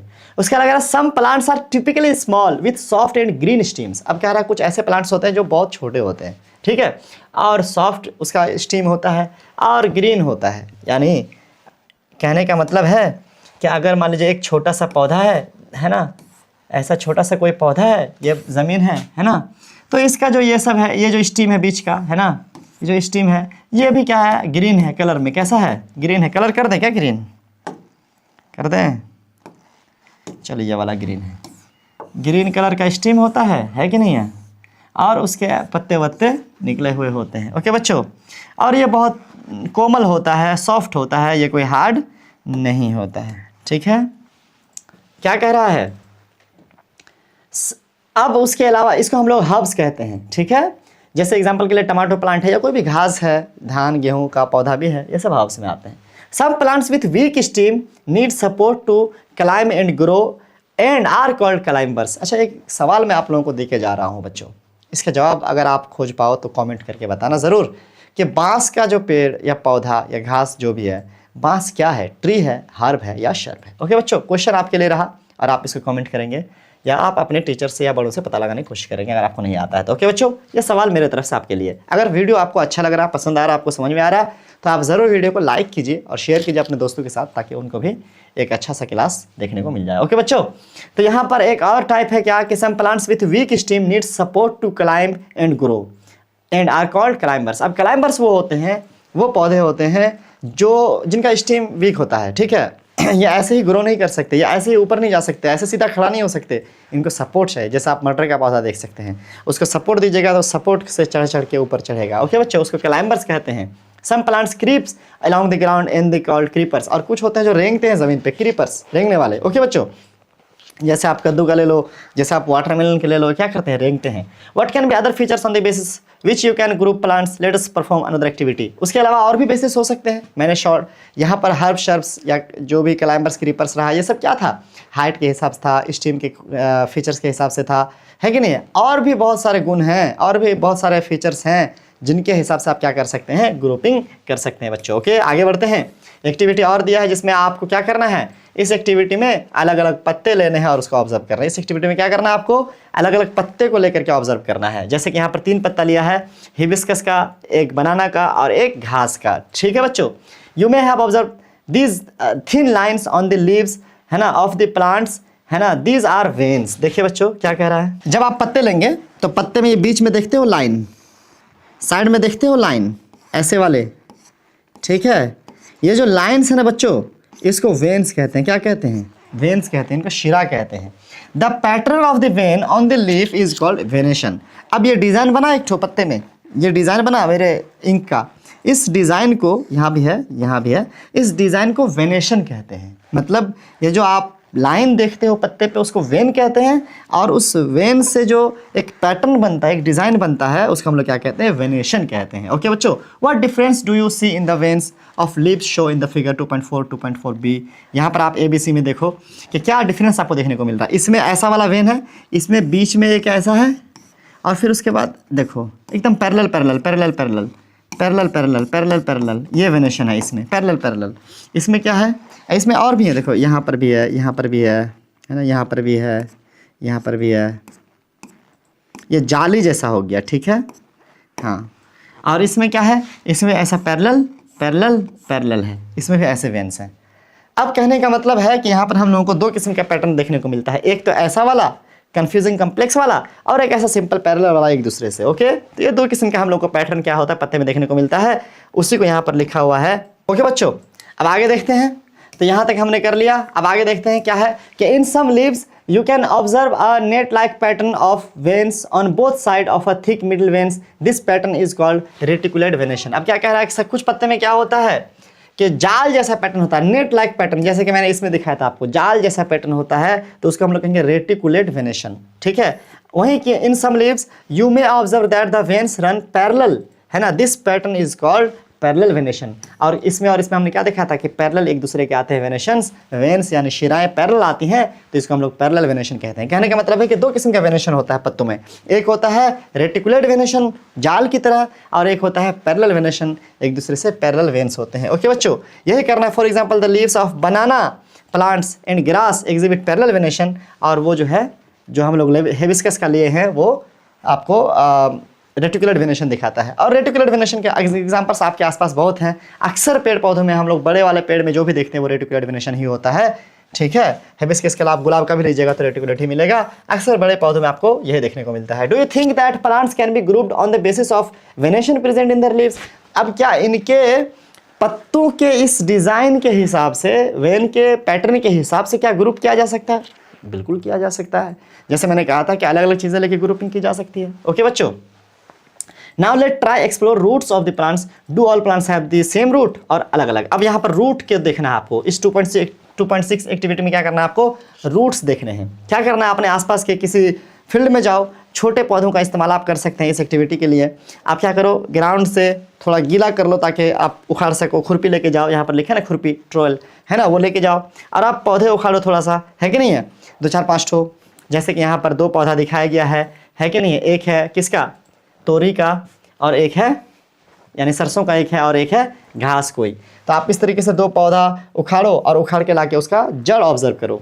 Tap root system in the mustard plant और fibrous root system in the common grass. कोई घास है जिसमें जड़ है और कोई एक सरसों का है पौधा जिसमें जड़ है। अब देखो इसमें क्या है, फर्क क्या है, समझना क्या है इसमें बच्चों। इसमें एक बीच में आया है मेन रूट, ठीक है, और फिर उसके साइड में आया है अलग अलग रूट्स ऐसे, ठीक है। उस मेन रूट से उनके रूट के ब्रांचेस फिर निकले हैं। उसके अलावा एक दूसरा होता है कि ग्राउंड के पास जो स्टीम है, यहीं से क्या होता है कि बहुत सारा रूट एकदम एक ही जगह से निकला हुआ होता है ऐसे। इसमें कोई एक मेन रूट नहीं है और उसके फिर साइड में रूट्स नहीं है। तो ये दो किस्म के रूट्स होते हैं बच्चों। एक तो होता है कि जिसमें मेन रूट हो और फिर साइड में उनके निकले हों, ठीक है, और एक होता है कि डायरेक्ट स्टीम से बहुत सारा रूट निकल गया हो। तो ऐसे रूट को हम लोग कहते हैं टैप रूट सिस्टम, जिसमें बीच में एक टैप रूट होता है। और ऐसे वाले कहते हैं फाइबरस रूट सिस्टम, जिसमें क्या होता है, गुच्छा होता है, फाइबरस रूट होता है इसमें। ओके बच्चों, चलिए आगे बढ़ते हैं। तो यहाँ पर वही चीज़ लिखा हुआ है कि observe carefully to roots of the mustard plant in figure 2.5a। The roots of this plant consist of one main root and a small side roots, है ना, arising from the main root is called tap root. एक main root है और बहुत सारे side root उस main root से निकले, इसको टैप रूट कहते हैं, ठीक है। Another example of the plant having tap root is hibiscus. उसके अलावा जितने भी बड़े पौधे हैं सब में टैप रूट ही होता है, बड़े पेड़ में। Observe view and activity 2.1 the plant figure 2.5b is also common grass plant. देखिए आप ग्रास यानी घास में यानी छोटे पौधे में आपको टैप रूट नहीं फाइबरस रूट देखने को मिलता है। The roots of this plant appear as a bunch of similar sized thin roots arising from the base of the stem. Such roots are called fibrous root. अब कुछ जड़ जो होता है स्टीम से ही मैंने अभी बताया था कि बहुत सारे निकल जाते हैं, उसको फाइबरस रूट कहते हैं, गुच्छा कहते हैं। जैसे कि आप प्याज में देख सकते हो, लहसुन में देख सकते हो, धान में देख सकते हो, गेहूं में देख सकते हो, सभी घास में देख सकते हो, यानी छोटे छोटे पौधों में आप फाइबरस रूट देख सकते हैं। और अक्सर सभी बड़े पेड़ में क्या देखेंगे, मेन रूट वाला टैप रूट देखेंगे, ठीक है बच्चों। यहाँ पर कह रहा है does your collection include any other grasses, what kind of roots do have. अगर आपके पास कुछ और भी एग्जाम्पल्स हैं तो बताइए कौन से हैं। क्या हम इन रूट सिस्टम के हिसाब से ग्रुपिंग कर सकते हैं? जवाब है यस, कर सकते हैं। अगला है 2.7 एक्टिविटी। यहाँ पर let us relate and analyse. अब हम लोग एक दूसरे से जोड़ेंगे, रिलेट करेंगे, ठीक है। क्या है, अब आपको 5 अलग अलग पौधे लेने हैं अपने स्कूल के नर्सरी गार्डन से, आप कहीं से भी ले लो कोई बात नहीं। मेनली इस वाले एक्टिविटी का जो मकसद है वो ये है कि आपको इस बार दोनों चीज़ें देखनी है। पहले आपने पत्ते देखे और फिर आपने रूट देखा, अब आपको पत्ता और रूट दोनों एक साथ देखना है। एक पौधे का पत्ता कैसा है तो उसका रूट कैसा है, रूट कैसा है तो पत्ता कैसा है, ये दोनों चीज़ों को मिलाएंगे। जैसे कि जवाब दिया है यहाँ पर, एक घास है, लेमन ग्रास, लेमन नहीं है बल्कि घास है, उसका जब पत्ता देखा गया तो पैरेलल वेनेशन था। पैरेलल वेनेशन का मतलब क्या था कि पत्ते में ऐसे ऐसे वेनेशन थे, और घास में सभी में पैरेलल वेनेशन ही अक्सर होते हैं, ठीक है। और जब उसका रूट देखा गया तो उसका रूट क्या था, फाइबरस वाले थे, यानी एक ही जगह से बहुत सारा ऐसा निकला हुआ फाइबरस रूट था। जब ऐसा वाला पत्ता था तो ऐसे वाले रूट थे, और जब पत्ता होगा कैसा वाला, जालीदार वाला, मेन ऐसा और बहुत सारा निकला हुआ ऐसा, है ना, ये जाली टाइप का, है ना, जिसको रेटिकुलेट वेनेशन कहते हैं, तो उसका जो रूट होगा वो एक मेन होगा और उसमें भी ऐसा साइड में फिर अलग अलग रूट्स होंगे। कहने का मतलब है कि ये दोनों चीज़ें आपको ऑब्जर्व करनी है, पत्ते को भी ऑब्जर्व करना है और उसके जड़ को भी ऑब्जर्व करना है, तो आपको एक रिलेशन देखने को मिलेगा। रिलेशन क्या है, रिलेशन यही है कि जिसमें पैरेलल वेनेशन है उसमें फाइबरस रूट है, और जिसमें रेटिकुलेट वेनेशन है उसमें टैप रूट है। ओके बच्चों, इस बात को याद रखेंगे। मैं रिपीट करता हूँ, पैरेलल वेनेशन तो फाइबरस रूट और रेटिकुलेट वेनेशन तो tap root. Okay, I hope कि ये क्लियर हो गया। आगे बढ़ते हैं sir. Do you observe any relation between the leaf venation and types of the roots in this plant. जाहिर सी बात है, बिल्कुल आपको मैंने रिलेशन आपको बता दिया। A सदाबहार plant has a tap root and leaves have reticulate venation. Tap root the reticulate venation. Do other plants with the reticulate venation have tap root too? जाहिर सी बात है, अक्सर सभी टैप रूट वाले में रेटिकुलेट वेनेशन ही होता है। बड़े सारे पेड़ देख लो आप। उसके अलावा कह रहा है lemon grass on the other hand has fibrous root and its have parallel venation. और दूसरी तरफ हम क्या देखते हैं कि फाइबरस रूट था लेमन ग्रास में तो वहाँ पे पैरेलल वेनेशन था। इसका मतलब है कि फाइबरस रूट वाले के पास parallel venation. Do other plants have with parallel, या ऑफ कोर्स आप धान गेहूं का देख लो, धान का भी पत्ता पैरेलल वेनेशन के साथ, और उसका अगर आप रूट देखे हुए तो फाइबरस रूट है कि नहीं है। Generally plants with reticular venation have tap root while those plant with parallel venation have fibrous root, जो मैंने अभी आपको बताया, मैंने कहा ये इंपॉर्टेंट है। उसके अलावा चिकपी यानी चना is another example of a plant with tap root in reticular venation. Tap root है तो रेटिकुलर वेनेशन है, और ये होना ही है, याद रख लेना इस चीज को। Wheat is an example of plant with fibrous root and parallel venation. चलिए बार बार बोला जा रहा ताकि आपको याद हो जाए, किसी तरह का कोई कंफ्यूजन ना बचे।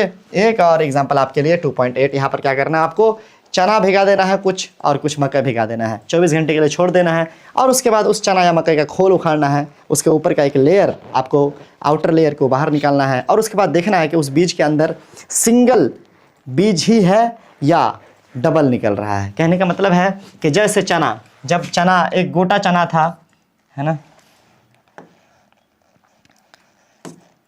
जब एक गोटा चना था, ठीक है, मान लो ऐसा चना था, ठीक है, अरे हर्ट बन गया क्या, चलो जो भी है, बहरहाल ये चना था ऐसा, और जब इसको आप भिगाए और इसका आउटर लेयर को आप बाहर निकाले तो आप क्या देखे कि इसमें से 2 ठो ऐसा निकला, ऐसा ऐसा 2 ठो निकला, है कि नहीं है। लेकिन मान लीजिए कि आपका जो मेज़ था, मकई था ये वाला, है ना, ये जो आपका मकई था, मकई को जब आप इसका आउटर लेयर को निकालेंगे तो आप देखेंगे इसमें से कुछ भी नहीं निकला, ये ऐसा क्या ऐसा ही है, ये 2 ठो नहीं निकल रहा है। अब देखो यहाँ पर सिंपल सी बात है कि इस वाले को बोलते हैं कोटिलेडन्स, यानी एक को, किसी बीज के अंदर का ऐसा जो टुकड़ा निकलता है, एक को बोलते हैं कोटिलेडन्स। ओके, एक को कोटिलेडन्स। अब अगर किसी बीज से 2 निकल गया तो डाइकोटिलेडन्स, और अगर किसी बीज से 1 ही निकला तो मोनोकोटिलेडन्स, क्योंकि डाई मतलब 2, मोनो मतलब 1। ओके बच्चों, तो आपको इस वाले एक्टिविटी में यही ऑब्जर्व करना है कि बीज जो होते हैं वो 2 किस्म के होते हैं। क्या है देखिए, would you notice that chickpea यानी चना वाला जो है आर स्प्लिट इनटू 2 पार्ट्स, 2 भागों में बट गया। Each part is called cotyledons, जो मैंने अभी आपको बताया। Plants that have seed with 2 cotyledons are called dicotyledons, और एग्जांपल उसकी यार डाइकोट, डाइकोटिलेडन्स को क्या कहते हैं, डाइकोट्स। मेज has single thin cotyledons, plants with a such seed called monocotyledons, जिसको हम लोग मोनोकोट कहते हैं। डाइकोट्स या मोनोकोट्स भी बोल सकते हैं, डाइकोटिलेडन्स या मोनोकोटिलेडन्स को आप शॉर्ट में डाइकोट या मोनोकोट भी बोल सकते हैं। ओके बच्चों, what relation do you observe, okay, among leaf venation, root types in the number of cotyledons in seed of a plant. अब क्या कह रहा है कि अब तीनों को, हमने लीफ वेनेशन देखा था, हमने रूट सिस्टम देखा था, हमने कोटिलेडन्स देखा, अब तीनों को क्या करो आप जोड़ करके देखो कि क्या कोई रिलेशन निकलता है कि नहीं निकलता है। आगे देखते हैं, यहां पर क्या बोल रहा है कि डाइकोट प्लांट है रेटिकुलेट वेनेशन। एक और रिलेशन निकल गया भैया, क्या, जो चना वाला था, है ना, डाइकोट हुआ, इसमें क्या हुआ, डाइकोट हुआ, तो इसमें जो वेनेशन है यानी इसका जो पत्ता है उसमें आपको रेटिकुलेट वेनेशन देखने को मिलेगा, जाली वाला वेनेशन देखने को मिलेगा।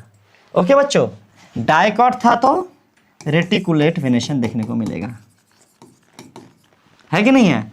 और दूसरी तरफ हमको कह रहा है कि जहां पर टैप रूट सिस्टम है मोनोकोट प्लांट में है, और जो मोनोकोट था, जैसे आप मेज ही ले लो, है ना, जो अभी हमारा एग्जांपल था, ये क्या था, मोनोकोट था, है ना, और इसका जो हम लोग को रूट देखने को मिलेगा वो कैसा मिलेगा, हम लोग को फाइब्रस रूट सिस्टम इसमें देखने को मिलेगा। तो देखिए कैसे इसका जो है अलग अलग रिलेशन है। डाइकोट या मोनोकोट सीड का गुण है, रेटिकुलेट या पैरेलल पत्ते का गुण है, मोनोकोट या डाइकोट सीड का गुण है, और फाइब्रस या टैप क्या है, जड़ का गुण है। तो कैसे एक दूसरे से रिलेटेड है ये फीचर्स, ये बताने की कोशिश कर रहा है। तो इस हिसाब से हम क्या कर सकते हैं, ग्रुपिंग कर सकते हैं प्लांट का। चलिए आगे देखते हैं। अब हम लोग थोड़ा सा चलेंगे एनिमल की ओर, ठीक है, कि हम लोग जिस तरीके से अभी प्लांट का ग्रुपिंग कर रहे थे, क्या हम लोग एनिमल का भी ऐसे ग्रुपिंग कर सकते हैं? जवाब है yes. Just like plants, animals too are significantly different from one another. How can we group such a wide variety of animals? कैसे हम लोग इतने सारे एनिमल्स को कैसे ग्रुपिंग कर सकते हैं, उसमें बहुत वेराइटी है। What features can you think of to group them? In activity 2.3 you have already set some basis of the grouping animals. Let us example a few of these in more detail. आपने पहले भी grouping किया था animal का शुरू में, याद है कि नहीं है? जब हमने क्लास शुरू किया था बच्चों, बिल्कुल याद होना चाहिए। तो हमने क्या करा था, हमने ग्रुपिंग किया था कुछ एनिमल्स का। कह रहा है कि चलिए थोड़ा और डिटेल में इसका ग्रुपिंग देखते हैं और सीखते हैं। तो तैयार है आपको? कैसा लग रहा है क्लास बच्चों? अगर अच्छा लग रहा है तो लाइक कर दो यार, क्यों बोलना पड़ेगा मुझे, बताओ? नहीं बोलना चाहिए मुझे, और आप शेयर कर दो अगर दोस्तों को भी आपको सिखाना हो, कुछ अच्छा दिखाना हो तो। ओके बच्चों, एक्टिविटी 2.1 यहाँ पर हम लोग फाइंड आउट करेंगे क्या, हम लोग जाएंगे किसी अपने आसपास के जंगल में और देखेंगे कैसे आप अलग अलग जानवर चलते हैं। You have recorded the movement of few animals in table 2.2, पहले हम लोग ये कर चुके हैं। Okay, you may have also observed how other animals move from place to place, कैसे जानवर एक जगह से दूसरी जगह मूव करते हैं। Let us now think about the types of movement in animals, क्या क्या टाइप्स है एनिमल्स के मूवमेंट का वो देखेंगे। A number of animals are shown in figure 2.7, you can add more animals that you may have observed and create a poster on the variety of animals which body parts are used by the animals in the poster you created in those figure 2.7 movement। चलो भाई, क्या कह रहा है कि यहाँ पर figures दिया है, अगर इसमें कोई जानवर छूट गया और आपके दिमाग में आ रहा है और आपके पास कोई फोटो वोटो है तो लगा दो भैया, साइड में खाली जगह बड़ा है लगा दो, चिपका दो, है ना, गोंद नहीं है कोई बात नहीं। कह रहा है क्या, थूक से चिपका दो। यहाँ पर कह रहा है क्या कि आप एनिमल्स को देखो और ये देखो कि ये कैसे मूव करते हैं, यानी अपने बॉडी के कौन से पार्ट को यूज़ करते हैं मूव करने के लिए। जैसे कि फोटो में देखो, मेढक के पास उछलेगा ये पैर है, कछुआ के पास पैर है ऐसे गुड़के का, लेकिन इसके पास ये पैर है छुटका छुटका, इसके पास पैर नहीं है, तो ये क्या करेगा, अपने बॉडी से रेंगेगा, है कि नहीं है, घिसरेगा ज़मीन पे। ये एंट है, इसके पास भी क्या है, पैर है, छोटे छोटे बहुत छोटे, और जानवर इसके पास तो पैर है, इसके पास पंख है, ये उड़ेगा। अब इस मछली के पास पंख नहीं है, फिन है, फिन, ये देख रहे हो ऐसा वाला, यहाँ वाला फिन है, इससे तैरेगा। सांप भी क्या करेगा, रेंगेगा। चिड़िया क्या करेगा, उड़ेगा। कहने का मतलब है कि जानवर अलग अलग किस्म से अपने बॉडी के अलग अलग पार्ट को यूज़ करके क्या करते हैं, मूव करते हैं।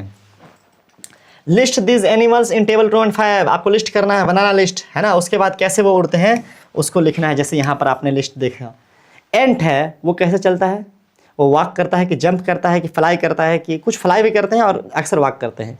उसके अलावा कौन सा बॉडी पार्ट यूज़ करते हैं, उसके भी लेग्स होता है, ऑफकोर्स एंट के भी क्या होता है, लेग्स होते हैं। ऐसे पिजन है, हाउस फ्लाई है, फिश का फिन होता है। फिन मैंने आपको बताया ना, वो मछली का ऊपर नीचे है ना, जो छोटे छोटे फिन्स होते हैं जिसके हेल्प से वो क्या करते हैं, तैरते हैं।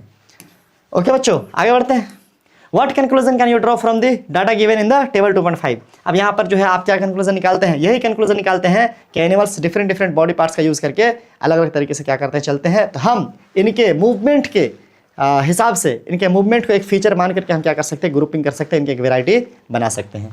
चलो, कह रहा है different animals have different types of movement. Animals can fly, run, crawl, walk, hop और जंप। ओके, ठीक है, उड़ सकते हैं, दौड़ सकते हैं, रेंग सकते हैं, चल सकते हैं, उछल सकते हैं, कूद सकते हैं, and so on. These animals use different body parts for moving from one place to another, और इस तरीके से अलग अलग पार्ट का यूज़ करते हैं एक जगह से दूसरी जगह जाने के लिए। They may use wings, legs and other parts that help them to move, है ना, ये सब पार्ट यूज़ करते हैं। विंग्स यानी पंख, है ना, और लेग्स यानी टांग।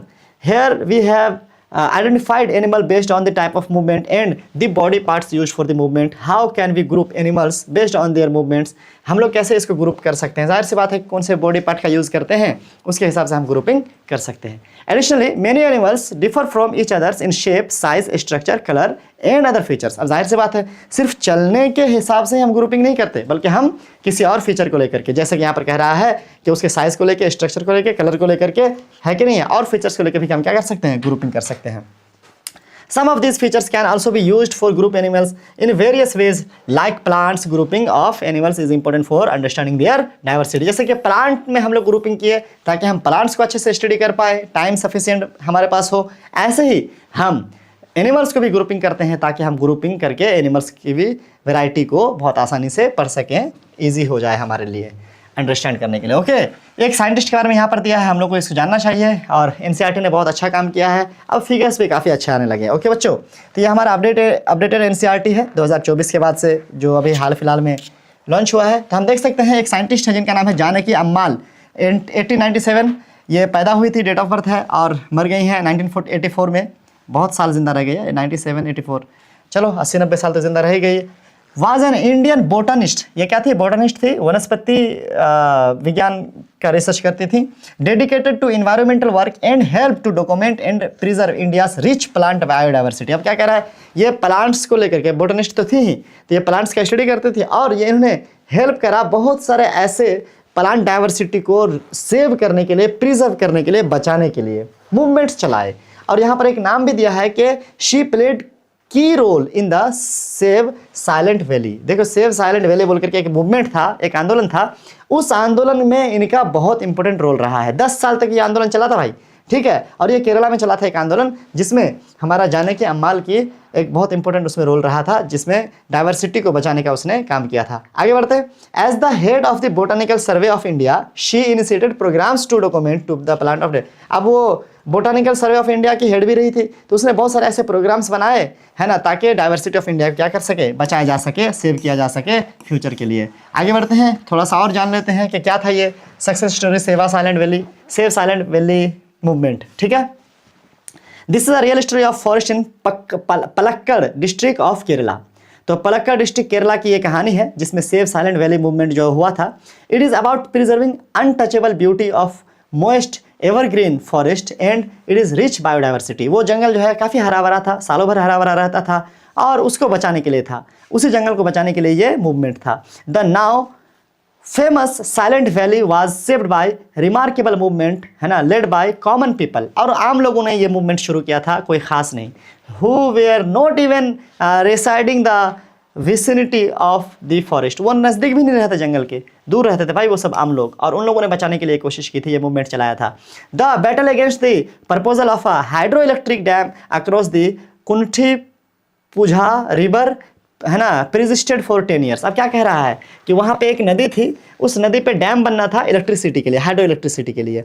तो उस डैम के बनने से क्या होता कि वो जो खूबसूरत सा साइलेंट वैली था, वो जंगल था, वो बर्बाद होता, जिसमें बायोडाइवर्सिटी क्या होती, ख़राब होती। तो उस डैम को बनने से रोकने के लिए लोगों ने क्या करा, आंदोलन छेड़ दिया कि देखो भैया हाइड्रो इलेक्ट्रिसिटी हम कहीं और से जनरेट कर लेंगे, वो तो हमारे हाथ की चीज़ है, हम कहीं और से बना लेंगे, हम कोयले से बना लेंगे, कहीं और बना लेंगे, लेकिन हमारा जो बायोडाइवर्सिटी है, जो हमारा ये नेचर है, इसके साथ हम खिलवाड़ नहीं कर सकते। इसको सेव करना, इसको प्रिजर्व करना हमारा ज़्यादा प्रायोरिटी होनी चाहिए, ज़्यादा इंपॉर्टेंट ये है। 10 साल तक ये चला था।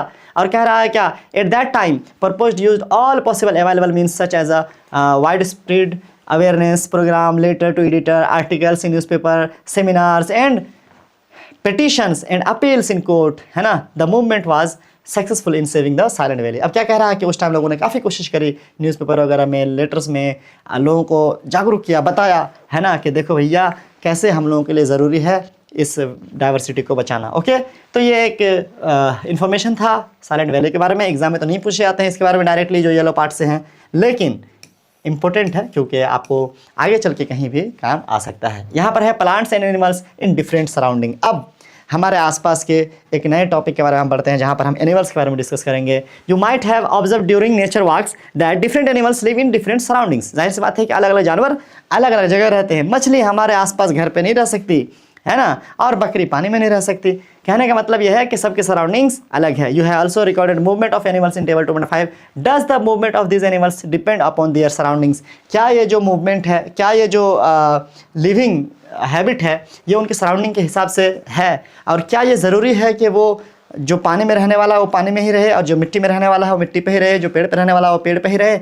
यस, ज़रूरी है। आगे देखते हैं क्यों है, वो भी अभी समझेंगे। ठीक है, let us consider fish and gods are example. Fish live in water, they have streamlined bodies. Streamlined body का मतलब होता है सीधा बॉडी, ठीक है, ऐसा कोनिया बॉडी, ठीक, streamlined बॉडी, ठीक है। और कह रहा है कि and fins for movement, fins है उनके पास, ये फिन्स है ना, ये फिन्स मूवमेंट के लिए है।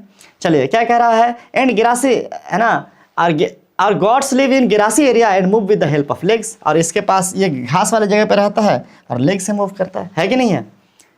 अब यहाँ पर कह रहा है the size and shape of the animals also different from the each other. इसका जो साइज है और शेप है, डिज़ाइन है और साइज है, वो भी अलग है, इसका भी डिज़ाइन और शेप अलग है। क्यों? जहाँ रहते हैं उस हिसाब से। अब ये और थोड़ा डिटेल से आपको नीचे आएगा। ओके, आगे बढ़ते हैं। चलो भाई, एक एक्टिविटी है फिर से 2.10। यहाँ पर आप देख सकते हैं कि आपको कुछ जानवर लेने हैं और उसके बारे में ये गुण पता करना है कि वो कहाँ रहते हैं। जैसे कि यहाँ पर कैमल लिया है, वो कहाँ रहते हैं, है ना, सॉरी आपको अलग अलग क्या करने हैं, जानवर लेने हैं, और वो कहाँ कहाँ जो है रहते हैं, किस जगह में रहते हैं, उसके बारे में लिखना है कि animals and plants found in different surroundings. जैसे डिजर्ट में कैमल रहते हैं या कोई और जानवर डिजर्ट में रहते होंगे, वो लिखिए। माउंटेन में देवदार ट्री है, कोई और ट्री जो आप जानते हैं वो लिखिए। इन द ओशियन फिश है, वेल भी होगा तो वो भी लिखिए। इन द फॉरेस्ट लायन है, और भी बहुत सारे जानवर है, वो भी लिखिए। और कोई और आप लिखना चाहते हैं तो लिख सकते हैं। ठीक है बच्चों, इस तरीके से आप लिस्टिंग करेंगे। आगे बढ़ते हैं, ये ज़्यादा इंपॉर्टेंट है। What are your observation regarding plants and animals found in various region? Discuss your observation with your classmate. आप अलग अलग जगह पे कैसे कैसे एनिमल्स को देखते हैं और आपने क्या जो है रिजल्ट निकाला. You might observe from table 2.6 that the plants and animals found in the kind of region different from those found in another kind of region. आप ये देखेंगे कि एक जगह रहने वाले जानवर जो हैं दूसरी जगह से अलग हैं, यानी रीजन के हिसाब से, जगह के हिसाब से, वो जगह कैसी है, कैसा हवा पानी है, कैसे पेड़ पौधे वहाँ पाए जाते हैं, उसके हिसाब से वहाँ पाया जाने वाला जानवर भी अलग अलग होता है. यहाँ पर दिया है कैक्टस का, आप देख सकते हो झाड़ी, और यहाँ पर दिया है एक देवदार का पेड़. आप देखो कैक्टस कैसा है, इसमें पत्ते भी नहीं है, और देवदार कैसा है, कोन जैसा है, उल्टा आइसक्रीम जैसा.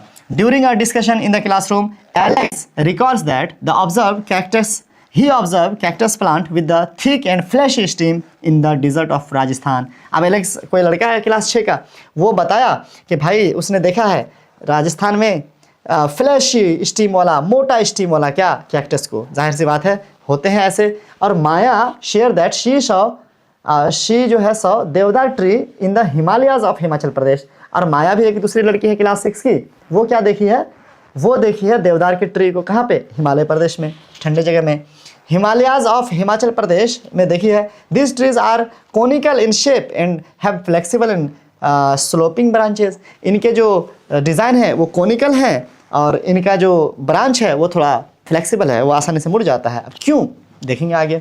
Notice that this two types of plant found in different region are different.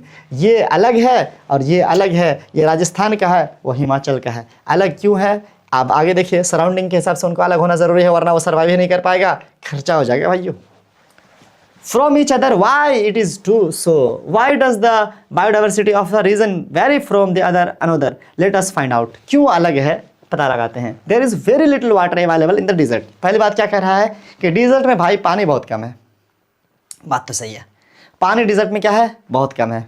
तो अगर पानी कम है, वहाँ पर पत्ते होंगे तो पत्ते से क्या होता है, पानी लूज होता है. और पानी लूज होगा, एक तो पानी मिल नहीं रहा, ऊपर से लूज हो जाएगा तो सूख जाएगा, है कि नहीं है.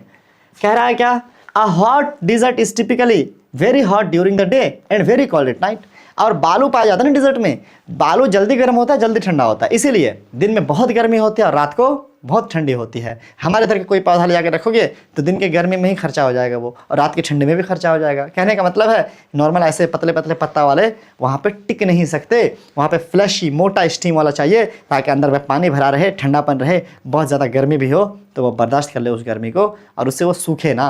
तो यहाँ पर जो हमारे पास कैक्टस का ट्री था, कैक्टस का जो भी पौधा था वो इसी काम के लिए मोटा था और उसमें पत्ते भी नहीं थे. कह रहा you will find plants and animals. अच्छा यहाँ पर क्या कह रहा है, हाँ, you will find plants and animals in these areas that can tolerate and survive both the hot condition during the day and cold condition at night.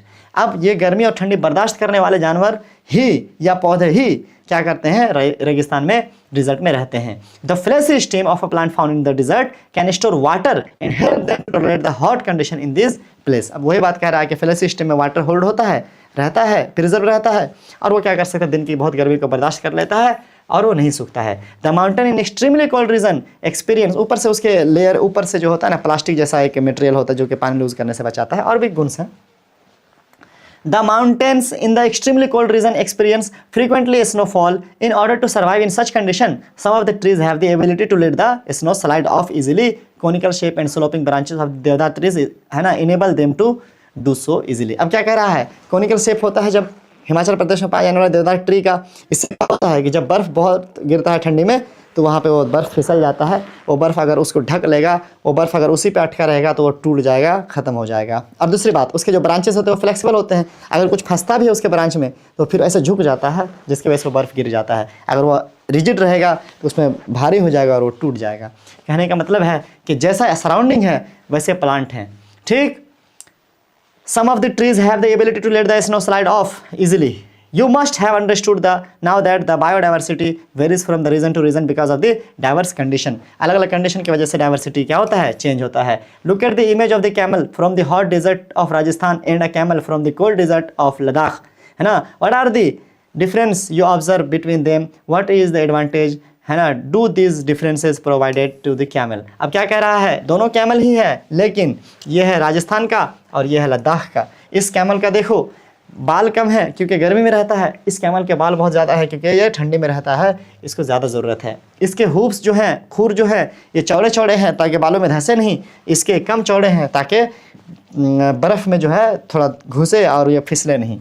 ठीक है, इसके पास भी कुहन है लेकिन एक है, इसके पास कुहन है लेकिन दो है। कुहन मतलब पीछे में आप जो देख रहे हो जिसमें इसका फैट स्टोर रहता है, आगे अभी हम लोग देखेंगे। और भी फीचर्स होंगे इसके पास जिसकी वजह से ये क्या करता है, ये डिजर्ट में सर्वाइव कर पाता है और ये स्नो में सर्वाइव कर पाता है। चलिए, the camel in the hot dessert has long legs with wide hoops. अब इसके पैर लंबे होते हैं। पैर लंबे होने से क्या फ़ायदा होता है, ये फ़ायदा होता है कि उसका बॉडी जो होता है ग्राउंड से ज़्यादा ऊपर होता है, जिसकी वजह से गर्मी क्या होती है, उतना नहीं पहुंच पाता है उस तक, जिसकी वजह से कम गर्मी उसके बॉडी में, पेट में कम गर्मी लगेगा। अगर ये नीचे होता, यहाँ पे पेट होता तो ज़्यादा नज़दीक होता ग्राउंड से और ज़्यादा गर्मी फील करता। चलिए और देखते हैं।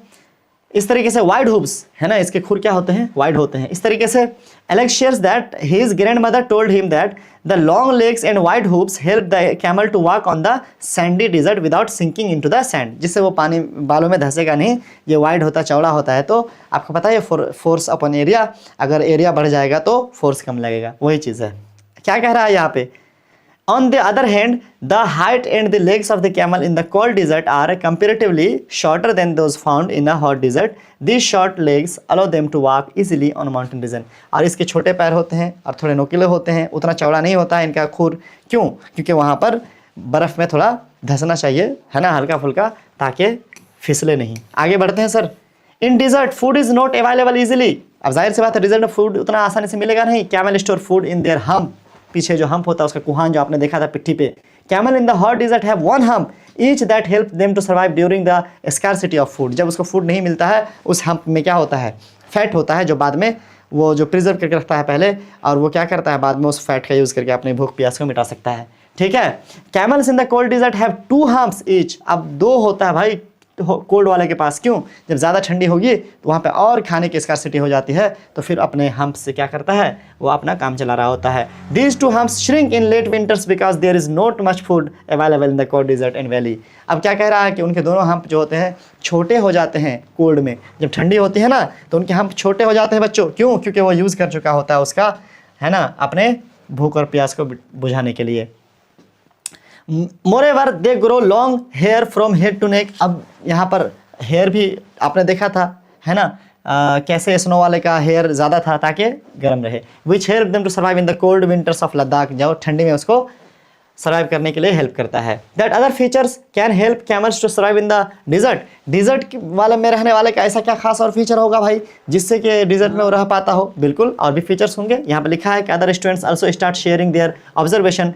काशी फ्रॉम राजस्थान, जो कि काशी राजस्थान से थी, वो बोली camels excrete small amounts of urine. Camel जो होता है, जो डिजर्ट में रहता है, वो पेशाब भी कम करता है। देयर डंग इज ड्राई, और उनके गोबर भी सूखे होते हैं। And they do not sweat, और पसीना भी नहीं निकलता है। इन सब से क्या करता है, पानी बचाता है। As camel do not lose much water from their body, they can survive for many days without drinking water. Okay बच्चों, बिना पानी के बहुत दिन तक जिंदा रह सकता है क्योंकि वो पानी कम लूज करता है अपने, उनका गोबर सूखा होता है, पसीना नहीं निकलता है और पेशाब भी कम ही करता है। Maya talks about seeing plants with, अच्छा एक और मैं बता देता हूँ, उसके आँख में भी एक लेयर होता है, झिल्ली होती है, कि वो ये बंद करने का, ये पलक बंद करने के बाद भी वो चल सकता है। क्योंकि रेगिस्तान में जब हवा चलती है ना बहुत तेज़, तो वो जो है हवा उसके आँख में अगर बालू जाएगा तो कैसे जो है वो चलेगा, चल नहीं पाएगा। इसीलिए उसके पास एक स्पेशल फीचर होता है ये वाला बंद करने का भी, बंद करके देख सकता है वो।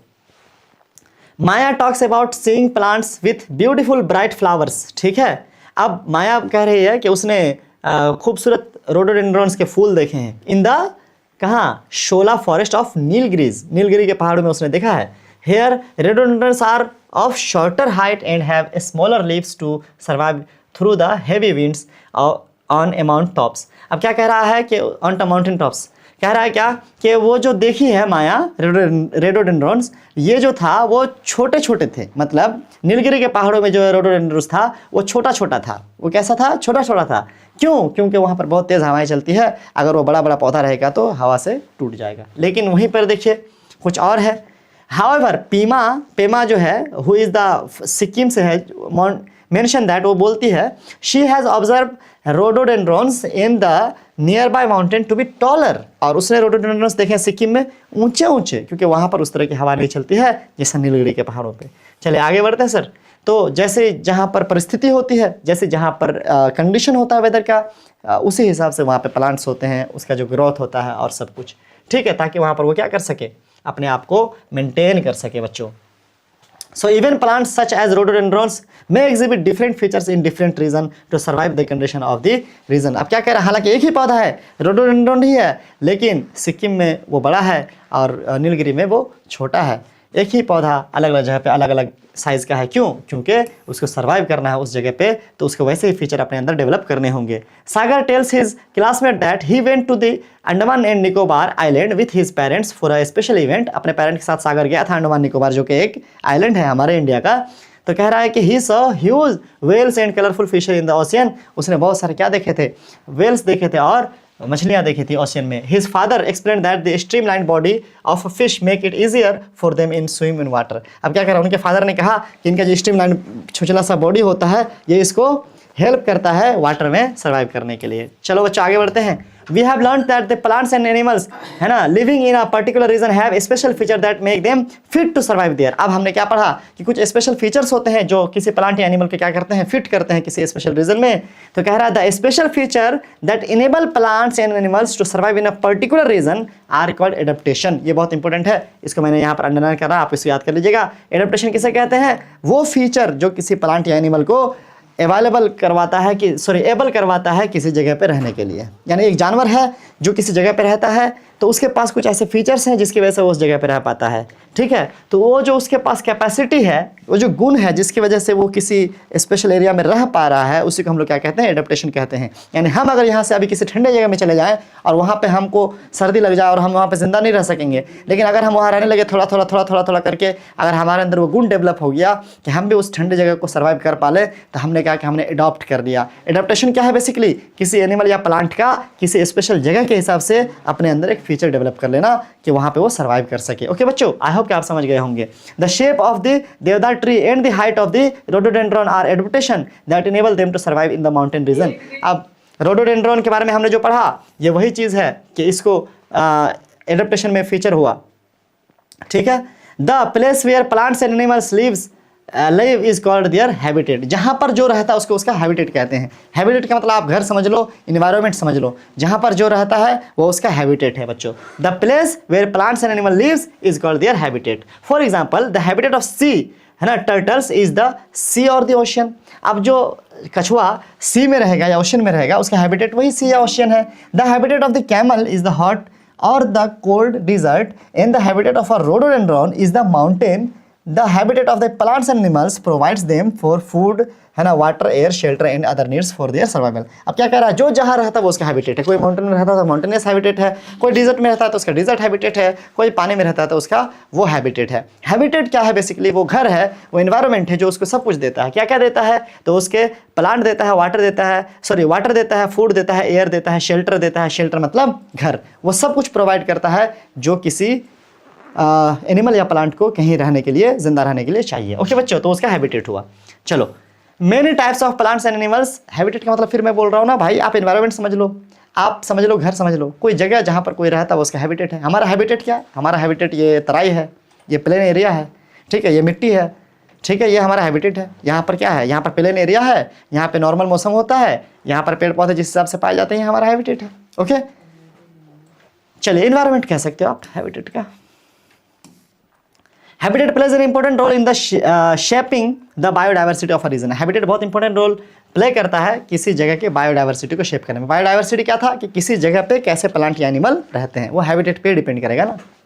चलो, जहाँ पर जो चीज़ें अवेलेबल रहेंगी उसी हिसाब से ना वहाँ पे जानवर या प्लांट पाए जाएंगे। तो हैबिटेट जो है बेसिकली किस पे, बायोडाइवर्सिटी डिपेंड करा हैबिटेट पे, है कि नहीं है।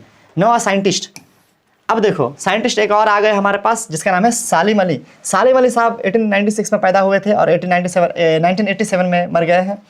Travelled across India to observe diversity in birds, है ना, द प्रिपेयर्ड। और उसने, सालिम अली साहब को जो है बर्डमैन ऑफ इंडिया कहा जाता है। बेसिकली इन्होंने क्या करा, पूरे देश में घूम घूम करके बर्ड्स का कलेक्शन किया और बर्ड्स के बारे में ऑब्जर्व करा और लिखा, ठीक है। He prepared a list of birds and documented their travel routes and habits. उसने बर्ड्स की लिस्ट बनाया, उसके हैबिट्स, उसके सब कुछ, उसके गुण के बारे में उसने लिखा और पता लगाया। He recorded the region with the high diversity of birds and took measure to conserve this region. और जहाँ जहाँ ज़्यादा चिड़िया पाए जाते थे उस जगह को, उस रीजन को क्या करा उसने, कंजर्व करने की कोशिश करी, बचाने की कोशिश करी। ओके, उनकी कोशिशों की वजह से केवलाडियो है ना नेशनल पार्क बना भरतपुर में। उसके अलावा Rajasthan and Ranganathittu bird sanctuary in Mandya में बना। Karnataka are the examples of region he preserve. ये सब वो जगह है जो उनकी कोशिशों की वजह से क्या हुआ, प्रिजर्व किया गया, उनको रिस्ट्रिक्टेड एरिया बनाया गया। ओके बच्चों, he wrote a landmark series of 10 books on birds of the Indian सब कॉन्टिनेंट। और उसने इंडिया के सब कॉन्टिनेंट में पाए जाने वाले बर्ड्स के बारे में 10 अलग अलग 10 वॉल्यूम की किताब लिखी उसने।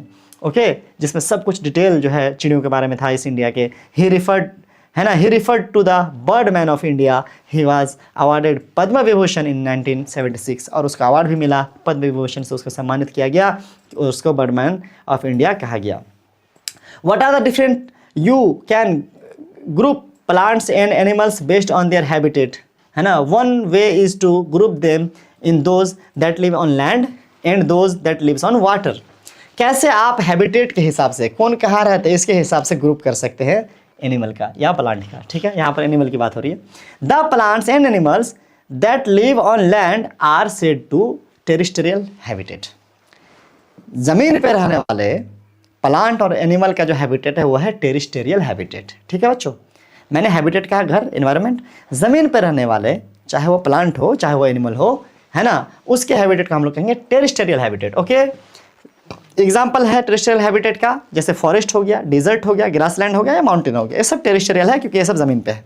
ओके, फॉरेस्ट भी हो गया, डिजर्ट भी हो गया, ग्रासलैंड भी हो गया, माउंटेन्स भी हो गए। चलिए, the plant and animals that live in water are said to live in aquatic habitat. अब जो पानी वाले हैबिटेट हैं, ठीक है, जो पानी में रहते जानवर में उनका हैबिटेट हुआ वाटर, तो उसको हम लोग कहेंगे एक्वेटिक हैबिटेट। अब एक्वेटिक हैबिटेट के अंदर में वो सब वाटर बॉडीज आएंगे, चाहे पॉन्ड्स हो गया, लेक्स हो गया, रिवर हो गया, ओशन हो गया।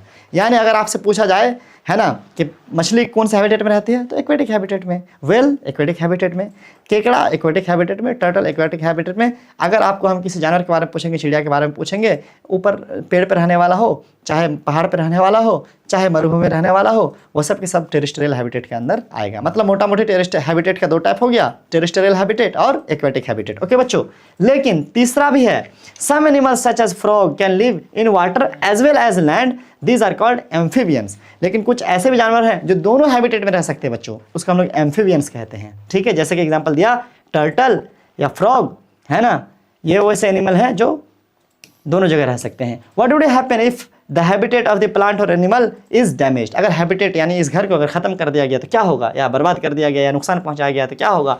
What would happen if a God does not gate grass. खाने के लिए अगर घास नहीं होंगे बकरी को तो क्या होगा, खर्चा हो जाएगा, मर जाएगा, है कि नहीं है। Can a fish survive without water. क्या एक मछली पानी के बिना रह सकती है? जवाब है नहीं, बिल्कुल नहीं भैया। Check with your parents, grandpa. अब कह रहा है कि parents never to know about the plants, birds, insect और the other animal they use to see frequently in their childhood but do not see as often now. आप सुन सकते हो अपने बड़ों से कि बहुत सारे ऐसे जानवर या चिड़िया या कुछ कीड़े मकोड़े थे जो बचपन में वो खूब देखती थी लेकिन अब नहीं देखती हैं। क्यों? This change often happen when habitat are damaged. The damage to habitat of plants and animals result in loss of the homes, food and the resource. This leads to the loss of biodiversity. अब कह रहा है क्या ये सब क्यों हुआ? क्योंकि बायोडाइवर्सिटी ख़राब कैसे होता है? जब हम लोग कुछ ऐसी चीज़ें करते हैं जिसकी वजह से किसी का शेल्टर, किसी का घर, किसी का हैबिटेट खर्चा होता है, तो हम लोग फिर ये कह सकते हैं कि वहाँ पाए जाने वाले जानवर क्या होते हैं, बर्बाद हो जाते हैं या खर्चा हो जाते हैं, ख़त्म हो जाते हैं। ओके, आगे बढ़ते हैं सर। यहाँ पर ऐसे ही अपने देश में हैबिटेट को बचाने के लिए कोशिश की गई। The population of the Bengal tiger, cheetah and great Indian bustard, है ना, हैव डिक्लाइंड इन इंडिया। इनके जो नंबर्स हैं वो कम हो गए इंडिया के अंदर, बंगाल टाइगर का, चीता का और एक चिड़िया जो आप देख सकते हो जिसको ग्रेट इंडियन बस्टर्ड कहा जाता है। To loss of nature habitat caused by human activity. इंसानों के कारनामों की वजह से ऐसा हुआ। The government of India has initiated several projects to conserve our biodiversity. अब इंडिया के जो सरकार है उन्होंने भी क्या करी, बहुत सारी कोशिशें करी कि बायोडाइवर्सिटी हमारा बचा रहे। प्रोजेक्ट टाइगर जो था, जिसमें हम लोग बंगाल टाइगर को बचाने की कोशिश करते हैं, वो स्टार्ट हुआ। द चीता है ना, री इंट्रोडक्शन प्रोजेक्ट जो है हाल ही में 2022 में लॉन्च किया गया था मोदी जी के द्वारा, जिसमें हम लोग क्या करें, चीता के पॉपुलेशन को बढ़ाने की कोशिश करते हैं, बाहर से लाए भी थे, है ना। उसके अलावा ऐसे एक है habitat of great Indian bustard have been declared as protected areas in the state of Gujarat, Rajasthan and Maharashtra. Gujarat, Rajasthan और महाराष्ट्र में कुछ ऐसे एरिया हैं जहाँ पर जो चिड़िया पाए जाते हैं, तो उसको प्रोटेक्टेड एरिया जो है घोषित किया गया, ताकि वहाँ पर कोई भी किसी तरह की ऐसी एक्टिविटी ना करे जिससे कि उसको नुकसान हो। ओके बढ़िया, ओके बढ़िया, समझ में आ रहा है? आई होप के समझ में आ रहा होगा। अगर वीडियो अच्छा लग रहा हो तो फिर से मैं कह रहा हूँ, लाइक किए बिना कैसे चले जाओगे यार, गलत बात है, ऐसे नहीं कर सकते तुम लोग। ट्रेडिशनली प्रोटेक्टेड फॉरेस्ट, जिसको हम लोग कहते हैं सेक्रेड ग्रुप्स। ये सेक्रेड ग्रुप्स जो होता है बेसिकली क्या होता है, किसी एक एरिया में लोकल लोग जो है उसकी हिफाजत करते हैं, सरकार ऐसा कदम नहीं उठाती, लोकल लोग कर लेते हैं। Sacred groups are undisturbed patches of forest, कोई जंगल का हिस्सा जो डिस्टर्ब नहीं किया जाता है किसी के द्वारा। Their sizes may vary from quite small to very large, छोटा एरिया भी हो सकता है, बड़ा एरिया भी हो सकता है। Sacred groups are found all over India, पूरे इंडिया में पाया जाता है। They are home to different kinds of plants and animals including numerous, है ना, medicinal plant. These are protected by the local community and no one is allowed to harm any animal and cut trees in this groups.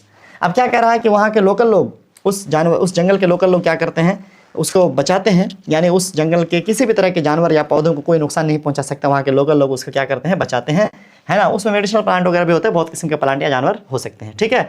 This way sacred groups are a community protected, है ना, treasure of biodiversity. ये community protected होता है, ये community ही इसको बचाती है, सरकार इसके लिए कोशिश नहीं करती।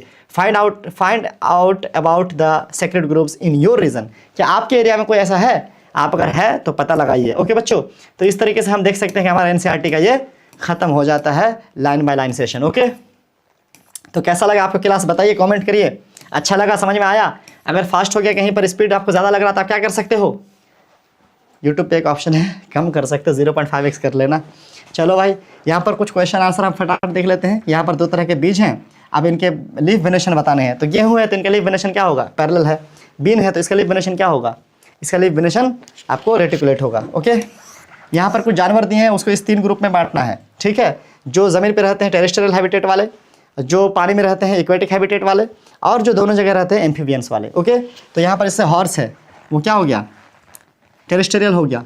डॉल्फिन है, एक्वेटिक हो गया। फ्रॉग क्या हो गया, दोनों जगह रहते हैं, एम्फीबियन हो गया। क्रोकोडाइल क्या हो गया, वाटर वाला हो गया, सर वो दोनों जगह एम्फीबियन हो गया। स्क्वायरल टेरेस्ट्रियल हो गया। व्हेल वाटर हो गया। अर्थवर्म टेरेस्ट्रियल हो गया। Pigeon terrestrial. टोर्टाइज दोनों जगह रहते हैं, ठीक है। इस तरीके से मनु जो है, उसकी माँ है, एक किचन गार्डन जो है मेंटेन करती हैं। One day she was digging out radish from the soil, मूली निकालती है और पूछते हैं मनु से कि इसमें किस तरह का रूट है। तो आप बताओ किस तरह का रूट होगा रेडिश में, वही है ना सवाल। Examine the radish and write what type of root. हाँ, किस तरह का रूट है रेडिश में, जाहिर सी बात है रूट में टैप रूट ही है ना। क्या रूट है उसमें, टाइप रूट है, टैप रूट है। और उसका वेनेशन कैसा होगा, रेटिकुलेट वेनेशन होगा। Look at the image of mountain goat and goat found in the plain. भाई इसमें 2 इमेज दिया है और कह रहा है इनका क्या डिफरेंस होगा, बताओ। माउंटेन गोट का क्या है और हमारे गोट प्लेन में पाए जाने वाले गोट का क्या है। कहने का मतलब है क्या सिमिलरिटीज़ है, क्या डिफरेंसेस है, हमें बताने हैं। वही सिंपल है। माउंटेन गोट पे आप देखो ज़्यादा इनके बाल हैं, क्यों ज़्यादा बाल इसलिए हैं ताकि इनको ठंडी ना लगे। इसमें कम है क्योंकि यहाँ पे गर्मी ज़्यादा होती है, ठंडी कम होती है। उसके अलावा आप कह सकते हो कि इसमें फैट ज़्यादा होते होंगे, है कि नहीं है, जिसमें उसको उसके बॉडी को वार्म रखा जाता होगा, और इसके फैट कम होते हैं। ऐसे आप और भी चीज़ें दिए गए हैं कि यहाँ पर जैसे कि ग्रुप बनाइए, पिजन का, बैट का, टॉर्टॉइस का, वेल का, फिश का, ग्रासहॉपर का, लिजर्ड का, है ना, कि किसी एक फीचर को लेकर के इनका आप ग्रुप बनाइए अपने हिसाब से। उसके अलावा यहाँ पर एक सवाल है कि पॉपुलेशन ग्रो होने की वजह से लोग अपने ज़िंदगी को बेहतर बनाने के लिए क्या कर रहे हैं, बहुत सारे बायोडाइवर्सिटी को ख़त्म करने की कोशिश कर रहे हैं। उससे कैसे बायोडाइवर्सिटी को नुकसान हो रहा है कि नहीं है, और उससे आप कैसे सॉल्व करने की कोशिश करेंगे, और सरकार को क्या कदम उठाना चाहिए, आप क्या सोचते हैं इसके बारे में लेकर के, आप अपने हिसाब से अलग अलग ओपन एंडेड इसका आंसर दे सकते हैं। उसके अलावा यहाँ पर कोई एक प्लांट का नाम लिखना है, उस प्लांट में पत्ते हैं कि नहीं लिखना है। अगर पत्ते हैं तो उसमें कैसा वेनेशन है, रेटिकुलेट है कि पैरेलल है, वो लिखना है। तो आपको क्या एक सारे प्लांट लेने हैं और इस तरीके से उसका जवाब देते चलना है, ठीक है।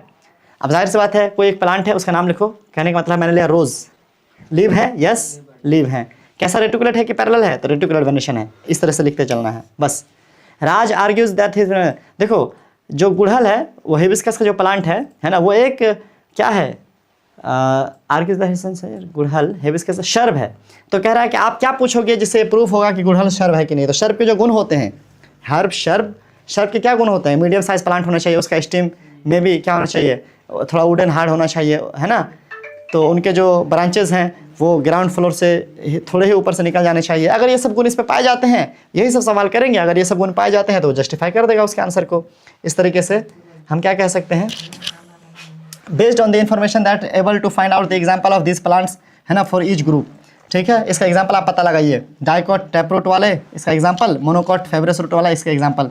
हम बता दें आपको क्या, टैपरूट वाला डाइकॉट वाले आपका चना था एक, मोनोकॉट वाले फाइब्रस रूट वाले मोनोकॉट अच्छा फाइब्रस रूट वाले एक तो मेज़ था ही, और भी बहुत सारे होते हैं भाई, गेहूँ डाल दो, चावल डाल दो, मतलब सब इसी में आएंगे, मोनोकॉट और फाइब्रस रूट वाले ही हैं।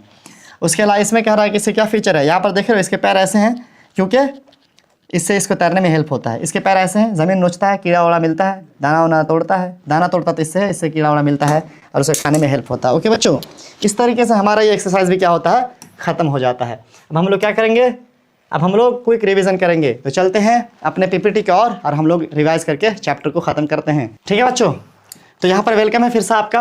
रिवीजन में हम diversity in the living world पढ़ रहे हैं और हमने एनसीईआरटी में भी पढ़ा बहुत कुछ।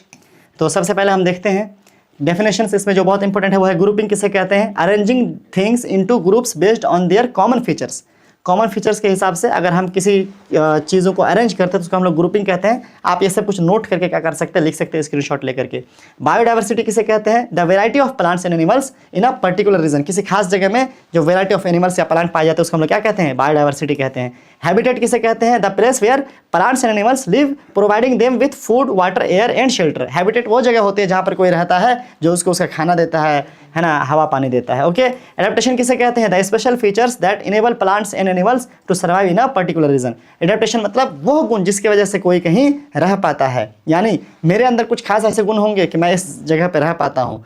किसी पहाड़ पर रहने वाले के पास खास ऐसा गुण होगा कि वो पहाड़ पर रह पाता है। पानी में रहने वाले के पास ये गुण होगा कि वो पानी में जिंदा रह सकता है। बच्चों, अगर हमारे तरह ही नाक होते मछली को भी तो क्या वो पानी में वैसे रह पाता जैसे वो रहती है, नहीं, बिल्कुल नहीं। तो जो उसके गुण होते हैं, स्पेशल फीचर्स होते हैं जो उसको इनेबल करता है किसी जगह में रहने के लिए, उसी को हम लोग क्या कहते हैं, एडेप्टेशन कहते हैं। ओके, आगे बढ़ते हैं। सुंदर सा फोटो तो आपने देख ही लिया। अब यहाँ पर ट्रीज, शर्ब्स और हर्ब्स का डेफिनेशन दिया हुआ है कि tall plant with thick hard would stem, वो ट्री होता है जैसे कि एग्जाम्पल में मैंगो। मीडियम साइज़ के प्लांट जो हार्ड वुड स्टीम होते हैं और ब्रांचिंग उनके क्लोज टू ग्राउंड होता है, ज़मीन के नज़दीक ही होता है, उसको हम लोग जो है शर्ब्स कहते हैं। रोज़ एग्जांपल है। हर्ब्स में आप कह सकते हैं ऐसे प्लांट जो सॉफ्ट होते हैं और ग्रीन स्टीम वाले होते हैं, जैसे एक टोमेटो एग्जांपल दिया हुआ है, ये हमारा हर्ब्स है। प्लांट्स के और दो टाइप, जो रेंगते हैं, plants with weak stem that need support to grow, उसको हम लोग क्या कहते हैं, उसका हम लोग कहते हैं क्लाइंबर्स। और plants creep with along the ground, उसको हम लोग कहते हैं क्रीपर्स। ओके, आगे बढ़ते हैं सर। क्लाइंबर्स और क्रीपर्स ये हो गया। उसके बाद हमारे पास है टैप रूट। रूट का ये टाइप है, आप देख सकते हो tap root, main root with smaller, है ना, साइड रूट्स, जो ये वाला है ये टैप रूट वाला एग्जांपल है। और इसके रेटिकुलेट वेनेशन होते हैं जिसमें नेट लाइक पैटर्न होता है। फेबरस रूट यानी गुच्छा वाला, जिसमें एक ही जगह से बहुत सारा रूट निकल जाता है, वो पैरेलल वेनेशन होता है उसमें। पैरेलल वेनेशन मतलब सीधा सीधी लकीर होता है उसके पत्ते में। ओके, आगे बढ़ते हैं सर। टाइप्स ऑफ सीड, आप डाइकॉट, जिसमें आपको एक लेयर निकालने के बाद क्या मिल जाएगा, दो ठो अंदर से लेडन्स मिल जाएंगे, कॉट मिल जाएंगे। तो सीड विथ 2 कॉटिलेडन्स, उसको हम लोग डाइकॉट कहते हैं या डाइकोटिलेडन्स कहते हैं। सीड विथ 1 कॉटिलेडन्स, उसको हम लोग मोनोकॉट कहते हैं या मोनोकॉटिलेडन्स कहते हैं। आप ये सब का नोट बना सकते हो, आप ये सब लिख सकते हो, याद कर सकते हो। बाकी हमने तो अभी पूरे बहुत अच्छे से समझा ही है चैप्टर में कि क्या कैसा है। उसके अलावा वेनेशन जो होता है, डिज़ाइन यानी पैटर्न जो होता है, वो क्या होता है, the pattern of veins on a leaf, पत्ते पे जो पैटर्न होता है उसको हम लोग वेनेशन कहते हैं। वेनेशन 2 किस्म का है, रेटिकुलेट है और पैरेलल है ना। नेट लाइक पैटर्न जो होता है वेन्स का, है ना, उसको हम लोग रेटिकुलेट वेनेशन कहते हैं, जो कि हिबिस्कस में है। पैरेलल वेनेशन किस में होता है, वेन्स, है ना, run parallel to each other, वो बनाना वगैरह में होता है या घास वगैरह में होता है। यहाँ पर भी एग्जाम्पल्स आपको ये रेटिकुलेट के हैं और ये आपको पैरेलल के हैं। चलिए आगे बढ़ते हैं। यह है इंपॉर्टेंट कंसेप्ट जो आपको इस चैप्टर से याद रखना चाहिए कि plant and animals very in size, shape, colour and structure. Plant और एनिमल क्या होते हैं, साइज, शेप, स्ट्रक्चर के हिसाब से अलग अलग होते हैं। प्लांट्स कैन बी, है ना, grouped based on the stem type, leaf venation, tap, है ना, root type and seed type. Plants के ग्रुपिंग हम लोग उसके स्टीम के हिसाब से, उनके पत्ते के डिज़ाइन के हिसाब से, उनके जड़ के हिसाब से और उनके बीज के हिसाब से कर सकते हैं। Animal can be grouped based on the movement, habitat and body structure. Animal को हम लोग कैसे चलता है उस हिसाब से ग्रुपिंग कर सकते हैं, या कहाँ रहता है उस हिसाब से ग्रुपिंग कर सकते हैं, या उसके बॉडी के स्ट्रक्चर के हिसाब से। जो टेरेस्ट्रियल और एक्वाटिक हैबिटेट था वो हैबिटेट के हिसाब से था। Grouping helps us in understanding the similarities and differences among the organism। Grouping से हम लोग को क्या होता है, आसानी हो जाती है, हम लोग स्टडी कर पाते हैं आसानी से ऑर्गेनिज्म का। Biodiversity ensure the survival of various, है ना, स्पीड एंड मेंटेनेंस, है ना, इकोलॉजिकल बैलेंस। और बायोडाइवर्सिटी जो होता है वो इकोलॉजिकल बैलेंस बनाए रखता है। Loss of biodiversity occurs due to habitat destructing leading to the extinction of species. अब जाहिर सी बात है अगर हमारे कुछ ऐसी हरकतें होंगी जिससे क्या होता है, बायोडाइवर्सिटी खतरे में चला जाता है, बर्बाद होता है। आगे लिखा है सर, हैबिटेट किसे कहते हैं, place where plants and animals live providing them with food, water, air and shelter. हमने पहले भी पढ़ा था, है ना, कि वो जगह जहाँ पर कोई रहता है ना, वो उसका हैबिटेट होता है। टेरेस्ट्रियल हैबिटेट, एक्वेटिक हैबिटेट और एम्फीबियंस, ये 3 किस्म के हैबिटेट हैं जो इसमें पाए जाते हैं हमारे पृथ्वी पर। एक है प्लांट्स एंड एनिमल्स जो रहते हैं फॉरेस्ट, डिजर्ट वगैरह, टेरेस्ट्रियल हैबिटेट के अंदर में आता है। एक्वेटिक हैबिटेट में क्या होता है, जो प्लांट्स एनिमल रहते हैं एक्वेटिक हैबिटेट में, जिसमें पॉन्ड्स, लेक्स वगैरह आता है, यानी पॉन्ड्स, लेक्स, ओशन में जो भी रहते हैं वो एक्वेटिक हैबिटेट में आएंगे। एम्फीबियंस जो वाटर और लैंड दोनों जगह रहते हैं। एडेप्टेशन है अगला। एडेप्टेशन तो आपको पता ही है, वो फीचर जिसकी वजह से हम कहीं पर एडॉप्ट होते हैं। तो डिजर्ट एडेप्टेशन क्या होता है, जैसे cactus store water in its fleshy stem. हमने कैक्टस के बारे में पढ़ा कि उसका फ्लैशी स्टीम होता है जिसकी वजह से वो कहाँ रह पाता है, डिजर्ट में रह पाता है। कैमल के पास हम्प होता है जो उसमें खाना स्टोर रहता है और वाटर स्टोर रहता है। माउंटेन एडेप्टेशन में हमने क्या देखा, देवदार का ट्री देखा जिसका कॉनिकल शेप था जिसकी वजह से स्नोफॉल से उसको राहत मिलती थी। रोडोडेंड्रॉन जो है उसका साइज़ था छोटा कहीं पर, जो उसका हवा से बचाता था। एक्वेटिक हैबिटेट में हमने देखा एडेप्टेशन में कि फिश के पास स्ट्रीमलाइन बॉडी होती है जिसकी वजह से वो क्या कर सकते हैं, तैर सकते हैं। हमने ये सब चीज़ें देखा, ओके। उसके अलावा कुछ साइंटिस्ट है, वैज्ञानिक लिखा हुआ, कोई बात नहीं। जाने के अमल के बारे में हमने देखा, जो कि एक बोटनिस्ट थी, उसने क्या करा, इंडिया के बहुत सारे प्लांट बायोडाइवर्सिटी को बचाने के लिए काम करा। और वो जो एक मूवमेंट था, है ना, उस वैली को बचाने वाला मूवमेंट, वो भी इसने करी। उसके अलावा सालिम अली जो था, इसको हम लोग बर्ड मैन ऑफ इंडिया के नाम से जानते हैं, उनने भी हमारे इंडिया के बर्ड के डाइवर्सिटी को बचाने के लिए, है ना, बहुत मेहनत करी और बहुत कोशिशें करी और सक्सेसफुल भी रहे। चलिए, थैंक यू बच्चों। यहाँ तक हमारा चैप्टर क्या होता है, कंप्लीट हो जाता है। और हमने आज देखा चैप्टर 2 क्लास 6 का, है ना, एनसीईआरटी का लाइन बाय लाइन और प्लस रिवीजन, क्वेश्चन आंसर सब कुछ। तो कैसा लगा आपको वीडियो, अच्छा लगा तो आप लाइक ज़रूर कीजिए और शेयर कीजिए अपने दोस्तों के साथ। Thank you so much, have a great day, okay.